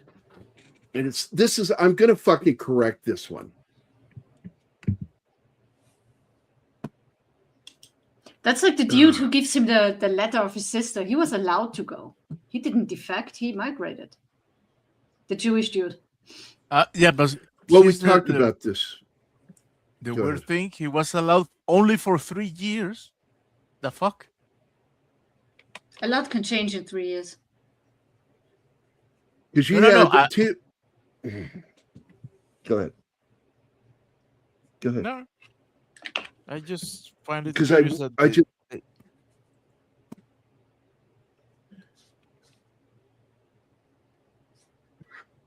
Go ahead. Okay, I'm actually gonna start. So, because you had two famous terms that came out from that era, which is perestroika and glasnost.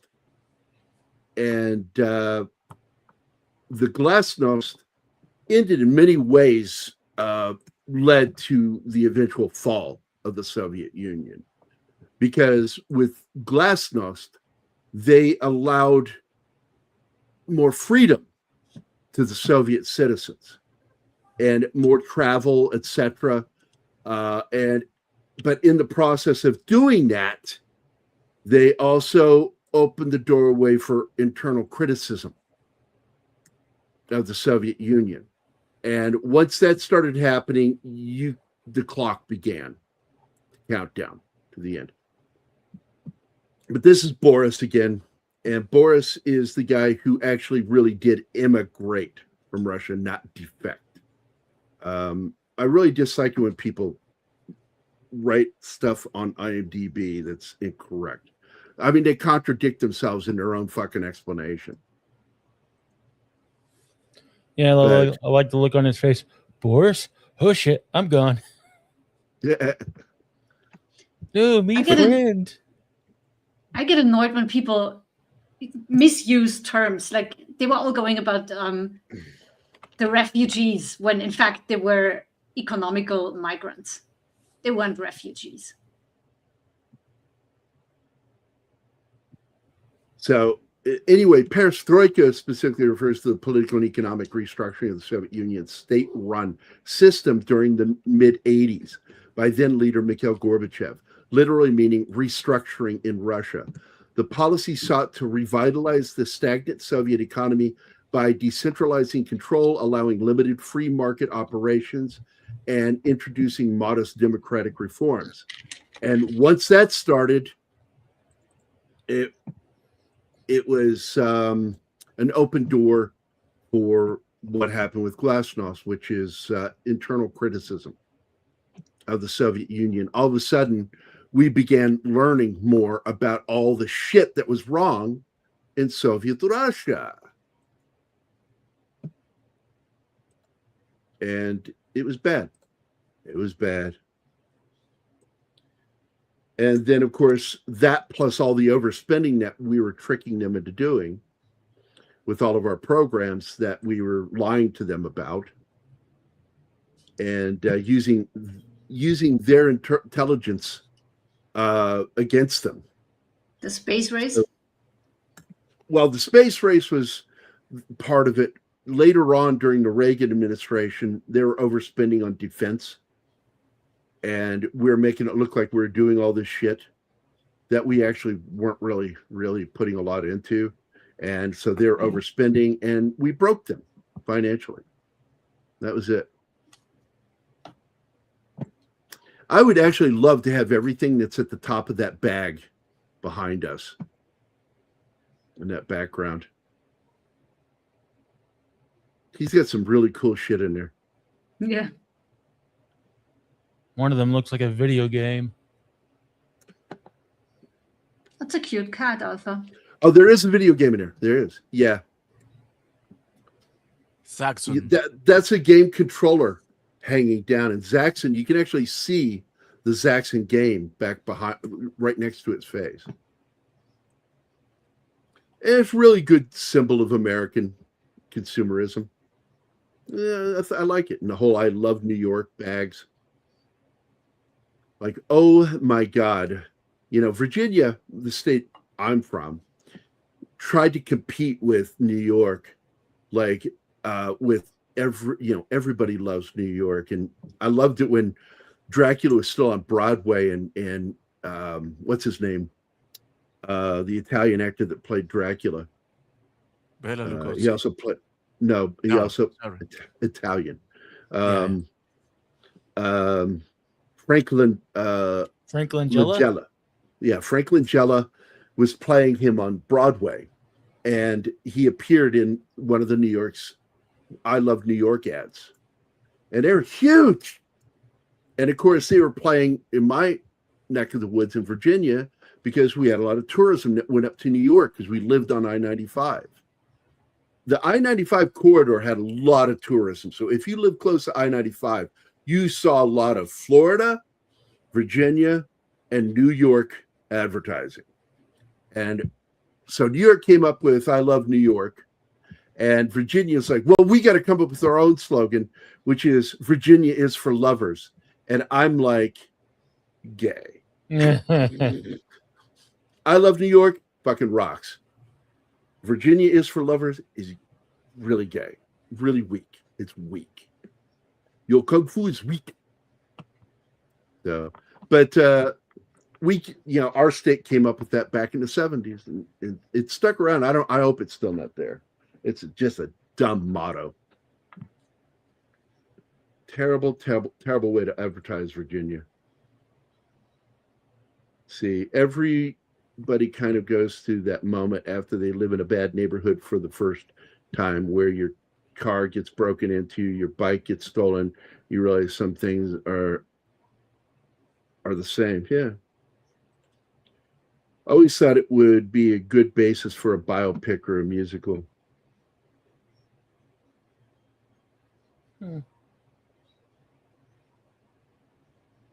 Oh, you brought up, that's Robert Johnson.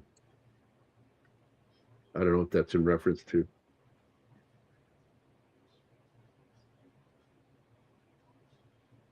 Let's see. Manx. Okay, cat sounds like pug of dogs. Pug. No, what's the pug for dogs is the Persian cat for cats.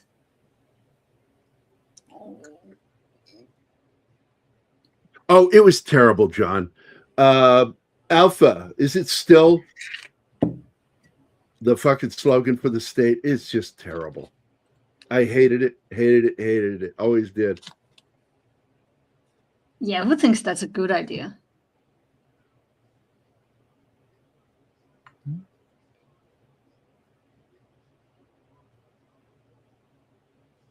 And the ironic part of that, eliminate the corruption. Do you know who became the mobsters over there? Was fucking former KGB. Because they knew how everything operated, and they still had friends in the government. I was explaining, by the way, Alpha, why Putin, and when you see other KGB guys walking, why they walk with one stiff arm.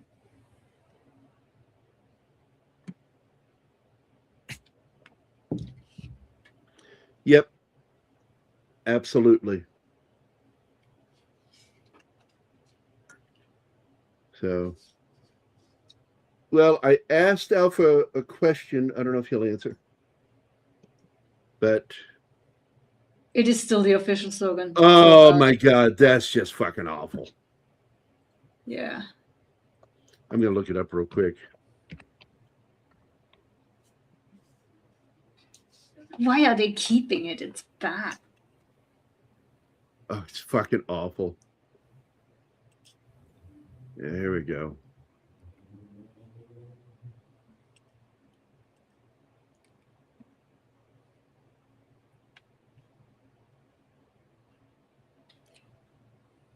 And they even copied the heart, just like I Love New York.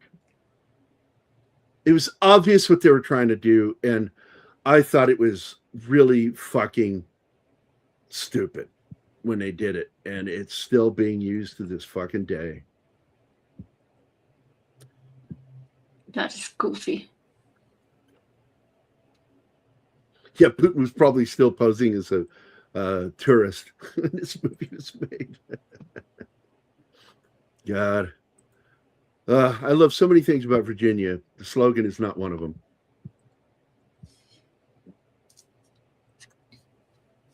I always thought the slogan for Virginia should be "We Are History,"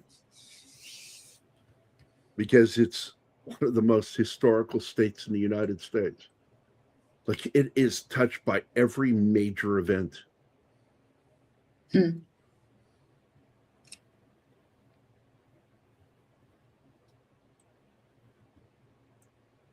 How many people drew an S in the middle of the heart?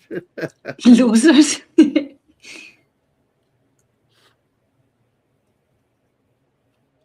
Yeah, it's pretty bad. Virginia is for losers. That's fucking up. We made fun of it so much in school, like all the time. Like nobody's going to go out of state and tell people that that's what our state is. Like, No. if you're proud of Virginia, that is not the slogan you go with. What I always talk about when I talk about Virginia is it's historic. Like every major event in the United States touched that fucking state. And it's an incredible state to live in historically. So, but that's that. But so we did Moscow on the Hudson. Good movie. It's not the greatest flick, but it's a very enjoyable film. It's very heartfelt, and I'm really impressed with what Robin Williams did for this role. Oh, yeah. Because, with the language comes the writing, too. He probably learned that, too, Cyrillic. Mm-hmm. Yeah, it definitely wasn't one of his darker, dramatic roles. Somewhere in the middle, which was nice. That is, yeah. It's, yeah, you get into a jacuzzi, it's a cocktail. I would never go in one of these things. It's a hefty soup base. Yeah, that's people soup.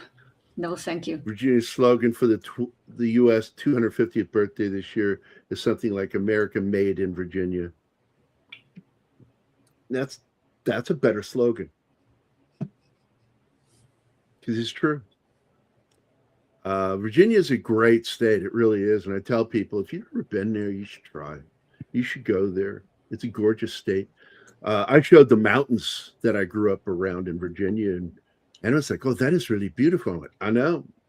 The Blue Ridge Mountains, Skyline Drive, the Appalachians. I fucking love the mountains there in Virginia. And I also I grew up on the Rappahannock River. And it's not the only river. We have the Potomac. We have the Rapidan. A lot of great fucking towns to go visit. Historic towns. The town I'm from, Fredericksburg, we had major battles fought from the Revolutionary War and the Civil War. Like major battles. Yeah, Williamsburg is great. Dog Street is like one of my favorite places to go hang out. Duke of Gloucester Street. Dog Street? Yeah, we call it Dog Street for short. It's Duke of Gloucester Street, and we just call it Dog Street. If you're from there, it's what you call it. And I used to go out there 1 o'clock in the morning and go hang out in the this colonial fucking cemetery, and they have these beautifully sculpted, flat on top mausoleums, and I would climb up and sit on top, and I'd bring either a light with me or a candle, and I would read under moonlight, on top of this thing. It was the most peaceful fucking time I ever had, was going there. And I loved Dog Street, man. It's a gorgeous fucking street. That's where they do all the historical reenactments, the battle, the marching, and you can walk down the street and they've got 2 different sets of stocks to put people in. And I remember we pulled a prank one time where we were acting like we were shooting a historical documentary about Duke of Gloucester Street. We weren't. We were just fucking around, my friends and I. And we got this guy and put him into stocks for committing a public sin and for making a joke in public. Because we told him to tell the joke, and he told the joke, and then we said, but now, see that you've done that, you've committed a crime against the king, and so we have to put you into stocks. And so we put him into stocks, and we left him and went across the street. And every once in a while, we'd whip the camera around at him, and we'd wave at him, and he'd wave back at the camera. We weren't doing a show. It was just fucking around. It was funny. The Po and the Hick meet to form the Po-Hick River. Really? Mm-hmm. That's funny. You think with a street called like Dog Street, you think there'd be a whole bunch of dogs on there, you know? Yeah, but it's just an acronym. You know, it's just the Duke of Gloucester, and I don't think anybody else calls it that. Just anybody who lived there. And I went to fake college in Williamsburg. I went to the real college of William and Mary, but I was not a student. I just lived in the dormitory and was not a student. And it's just a fucked up, funny story of something that happened to me when I wanted to go have an adventure. I do. Another place to go to is Virginia Beach is probably the more popular destination, but I tell people if you want real Virginia seafood, Colonial Beach. They have a crab shack there that's still open to this day. And man, oh man, I remember we would get 2 bushels of crabs, and it would be like my dad, his girlfriend, and her son, and we would go and fucking like eat 3 bushels of crab. And that was like $20 for the whole family. It was dirt cheap. Crab today, which crab in Virginia shouldn't be expensive because it's local caught. So why is it expensive? Because it's in demand. Tourism is why. Yes. Because they have tourism, so they raise the prices, even though it's a false inflation of the price.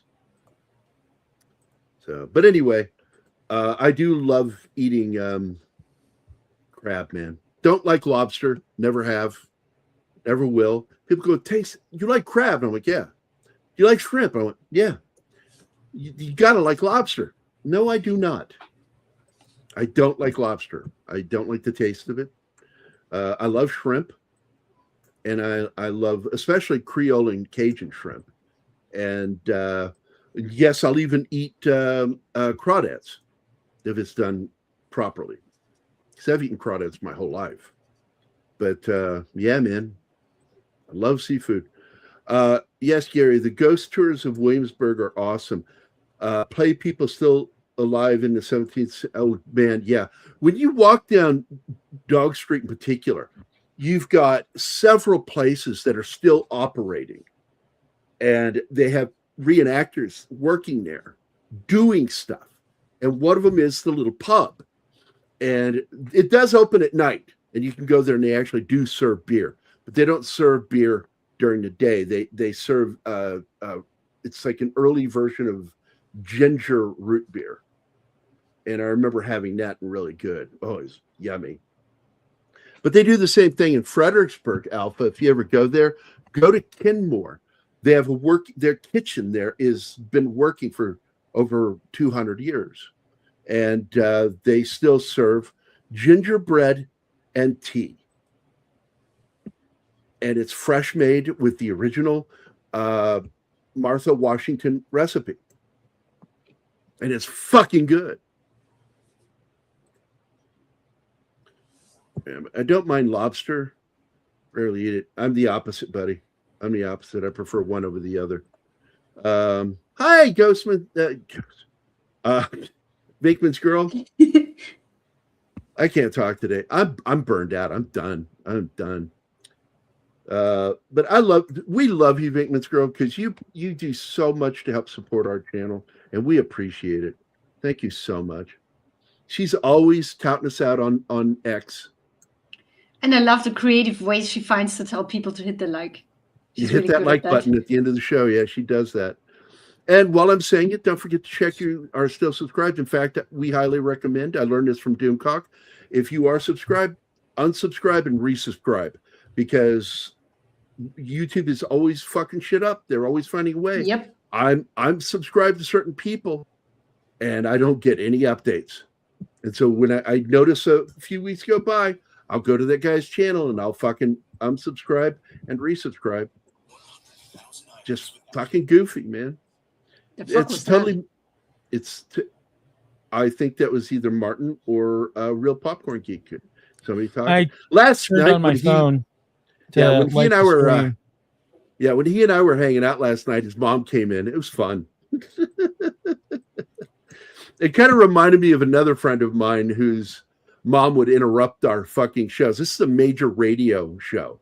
And it was KGRA. They have now gone out of business, and Don now owns his own show now, which is UAP Crossfire on Thursdays, and still a very good show and still worth the watch. And Bill now works for another radio station out of New York, and it's so funny. He started doing it because I said, "Man, that is your catchphrase." Ma, I'm doing a show. Do we still have that clip? Yeah, I still have it somewhere. Hold on. You mentioned something about liking the streams. So I was like, oh yeah, that's something I haven't done yet. So that's what I was doing. Oh, if you heard anything pop up on the sound. Let me see if I can find that video real quick. Ma. Yep, there it is.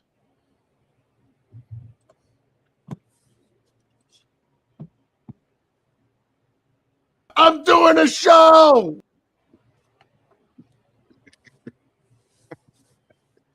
He made that video just for me because I'm like, that is just like, I want to like start or end shows with that.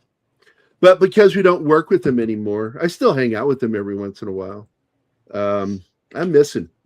Well, no, he would start the show with saying, "Oh shit," seconds before we go live. Like right before we go live, right before we go live, he would go, "Oh shit," and then like would disappear, and like we would go like, "What?" That's not what you want to hear from your producer. Last time I was in Williamsburg, we hung out at an oyster bar. I don't like oysters. I don't either. The only thing that I like is I like oyster stew, and I like clam chowder. And it's the only way I'll eat them because they're gross for me. They really are. I don't even like fried clams. Like, oh, the only thing other than traditional fish and chips and stuff like that I'll eat fried is I used to eat calamari, fried calamari rings that were breaded and fried. They were pretty good. Zoe, like, we won't eat octopus. I won't eat octopus, but I will eat calamari. Last time. Clams. It sounds like an STD. Yeah. Yeah. Yeah. I had a good dose of crabs when I was in Virginia. Got them from my woman. Yeah, a lot of people like calamari, man. My daughter, she would eat the crap out of it. I don't eat out of the toilet, and the sea is nature's toilet. I won't swim in it. I miss the sea. I do not miss it. I like looking at it. I like hanging out on the beach. I like getting drunk on the beach. I like having sex on the beach. It's a drink. Yeah. I just miss living so close that you just go take a walk and end up on the beach and have coffee there. Man, I miss Croatia. Yeah, I never got into scallops, fried scallops. Like, God, man. So many things that people will fry and they'll go, this stuff is really good. And I go, I'm not digging it. I think one of the few weird things I ever ate that was fried was my grandma's chicken livers. She would make fried chicken livers with a skillet, like a black iron skillet. And I loved it when she also made the best catfish nuggets. She would, debone them, cut the little nuggets up, bread them, fry them. I mean, oh my God, it was incredible. The sea is okay until it comes to your house. I don't know what the fuck that means. Like, what? Are you talking about hurricanes, tidal waves? Probably. Okay, that's probably what you mean. Okay, I get it now. Beachfront property sounds all nice until hurricane season. Yeah, that is a video that's I think still played regularly on Toxic Tuesday. That was always joked to be Keith and I dancing at the beach, getting all homoerotic. I remember when Kentucky Fried Chicken used to sell fried chicken gizzards. I got to tell you, I don't remember that, but I think I remember a time when they did the pan-fried chicken livers for a while. At least the one we had in Virginia. Let's see, where was I? The sea is always right. Like daggone. Yeah. H.P. Lovecraft, my friend. You want to go in the ocean? I won't. Why? Because I read H.P. Lovecraft. I'm staying the fuck away from it. Nothing good will come from it. So that's it, guys. I think we're done. That was a fun show. I'm sorry I ran out of steam early. I hit a point where I can't talk anymore. My brain stopped working. I can no longer think of interesting shit. And I've only seen this movie once, which was today. So today. Yeah, I saw it yesterday. You guys? Oh yeah, that was what you talked about earlier. Okay. Yeah, it's like you only watched it today, so yeah, it doesn't matter. I actually did some interview stuff to show Anima before we did the show today. Well, we always do that. We always try to find some stuff. Oh. That I'm looking at you, Alpha. You did it. You did the joke. Good. I'm sorry. No, I'm going to do this. I'm going to give this. This one's for you. This one is just for you. Oh, good for you. And how was it? I hope it was fucking good because it's useless now, isn't it? That's for you, Alpha. For that fucking joke. I hate liver. It's awful. My former brother-in-law used to rave about this movie. Look, when it came out, I really liked it. I talked about it for a while. It was such a wonderful film. But I've seen a lot of movies since then, and a lot of them are better. I wonder what it came up against. Let's see. Oh, 1984. That was a good fucking year. Are you kidding me? Let's see. Let's see. 1984 summer movies. Because I don't think that was a summer movie, though. I remember seeing it towards the April end of the year. 6th. Police Academy was number one. Yeah. There's so many movies here. Star Trek 3, The Wrath of, Search for Spock, The Karate Kid, The Natural, Ghostbusters, Indiana Jones, The Temple of Doom, Gremlins, Purple Rain, 16 Candles, Revenge of the Nerds, The Never-Ending Story, Red Dawn, The Police Academy, The Muppets Take Manhattan is another favorite of mine. And a little film about a town that didn't allow kids to dance called Footloose came out. Yeah, these are the movies that Moscow on the Hudson was up against opening weekend. Police Academy. Yeah. Greystoke. Romancing the Stone. Splash. Oh. Romancing the Stone. Where the Boys Are 84. Terrible movie. That was the top 5. Yeah, I did not like that movie. Number 6. Yeah, because it went up against it. But I got to tell you, they shot on a modest budget. And so, therefore, they were modestly successful. I think I mentioned it here before, but Robin Williams was a regular customer at my San Francisco comic book store. Met him several times. And I'm glad you finally came out as gay.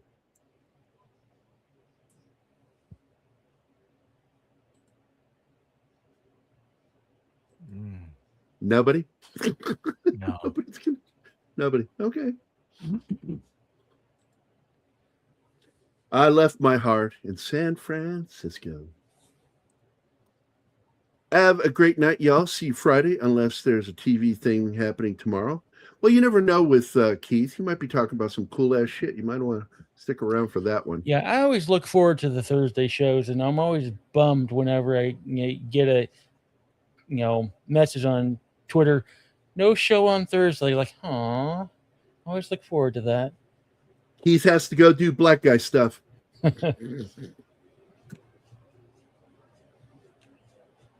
Let's see. Trying to go through these comments. Yeah, 1984 is one of those years you argue is one of the top 10 movie years.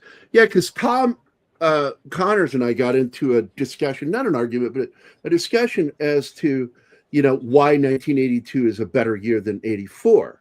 And I explained to him the sheer volume is why. Also, because I came out in 82. And 86 is the best year. 84 it was a better cinematic year than 86. But 87 was really good. I mean, wow, 87. All the way at 89 too. Like 85, 86, 87, 88, and 89 had some really good summers and holiday films. But the fact is 82 is the hardest to beat for the best year for cinema of the decade. And then 84 comes close. And then everything else kind of piles in behind them. I don't know what you're talking about, Gary. No eye contact. I fucking look right at you, bitch. 86 is the best year for two reasons. One, Highlander. And two, me. Well, I'm sorry. Anima beats you because she was born in 82. And as much as I like you, I do not want to have sex with you. Same here. Films from 1980, 85. Yeah. I'm telling you, the 80s was incredible. An incredible decade, and it kicked the shit out of every decade when it came to cinema. I mean, the fucking horror movies alone from the 80s music kicked the too. shit out of everybody. Just skip 80s fashion. 80s fashion was terrible. Because I always tell people the 80s began in 78, the music trend that went into the 80s, and it started in 78.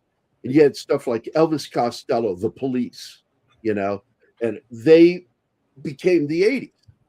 And I tell people, man, it is hard to beat the songwriting of the 80s. It just, like, the sheer volume of songs that didn't fucking use the same three chords every song. They were trying to be different. They were trying to be unique. It's like they were nonconformists. The 80s was made for nonconformists. How unique they were trying to be? They were so unique that they pronounced it unique way. What do you mean, finally? I'm out every Toxic Tuesday, okay? We got rid of bells and went all neon and solids. Yeah, that's why I made fun of that movie, Atomic Blonde. I was like, we're going to make the movie in the 80s and then we're going to desaturate all the colors. Well, they were in Soviet Russia. The colors in fucking Russia were the 80s too. They got hit by the 80s, dude. They absolutely did.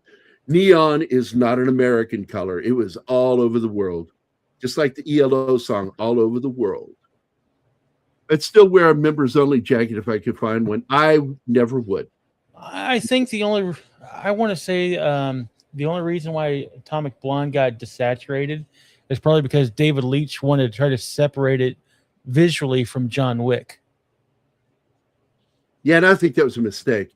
Also, another mistake is not understanding the law of physics with violence.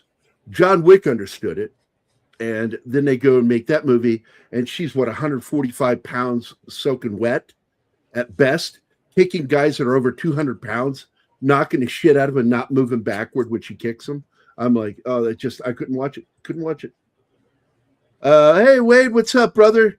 It's my birthday, and to celebrate, I'll be in my Discord at 9 p.m. Oh, that is really nice. So for you, do not leave yet. Do not leave, motherfucker. I got something for you, bitch. Here it is. I know what's coming. Yeah, you know. Please give them a big, big hand, and let's all sing happy birthday. Happy birthday to you. Happy birthday to you. God, Arnie's singing happy birthday to you. Bravo. I'm going to tell you the most amazing thing about that is he didn't hit one single note. Not one. I think he got the first one, but that's about it. Nope. That's the wrong note. He started on the wrong note. So, yeah, he was flat most of the time. It was great. I fucking love that. Once I found that, I'm like, I'm keeping that. That's not ever leaving me. All right, let's see. Let's go. Okay, Penny, take care. You guys have a good day. And I'm going to now go to the chat and go, I want to thank Snorty, John Whitaker, 11 Alpha, Tim, Andy Morrow, Penny, Well You Hear, D. Bud Martin, and Well You Hear, if you're still here, we are going to watch that trailer right after the show. D. Bud Martin for coming out as gay finally on my show. Thank you, D. Bud. And one day I hope that you will show me yours, Zeppelin. Not a chance. Penny, Well You Hear, D. Bud Martin, E. Clay Thomason, and let's see, Read by Nature, Awesome One, Sandra Hammerschlag, Canadian Spider-Man, and Vinkman's Girl, and of course my buddy Wade. I do a stream, but I didn't feel like stream today. But I'm doing a stream Friday and Saturday. Outstanding, man. Well, you guys take it easy, and we're going to get the fuck out of here. And I want y'all to welcome Real Popcorn Geek, who will hopefully be a regular on the show, because I like the cut of his jib. And that's not me coming on to you or saying anything sexual. Stop threatening him. He just started with us. Yeah, it was fun, you know. Only for you, Gary. I saw that debug. All right, we're the fuck out of here. We love you guys, and we'll see y'all later. Bye now. Bye everybody.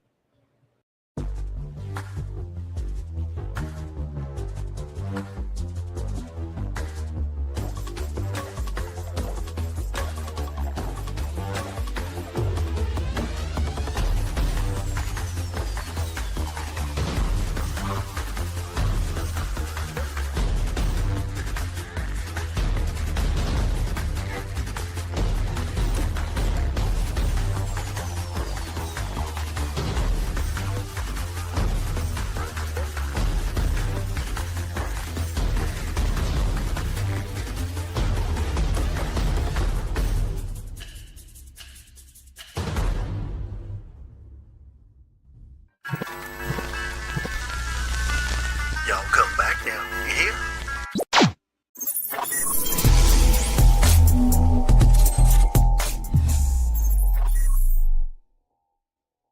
Matt Damon.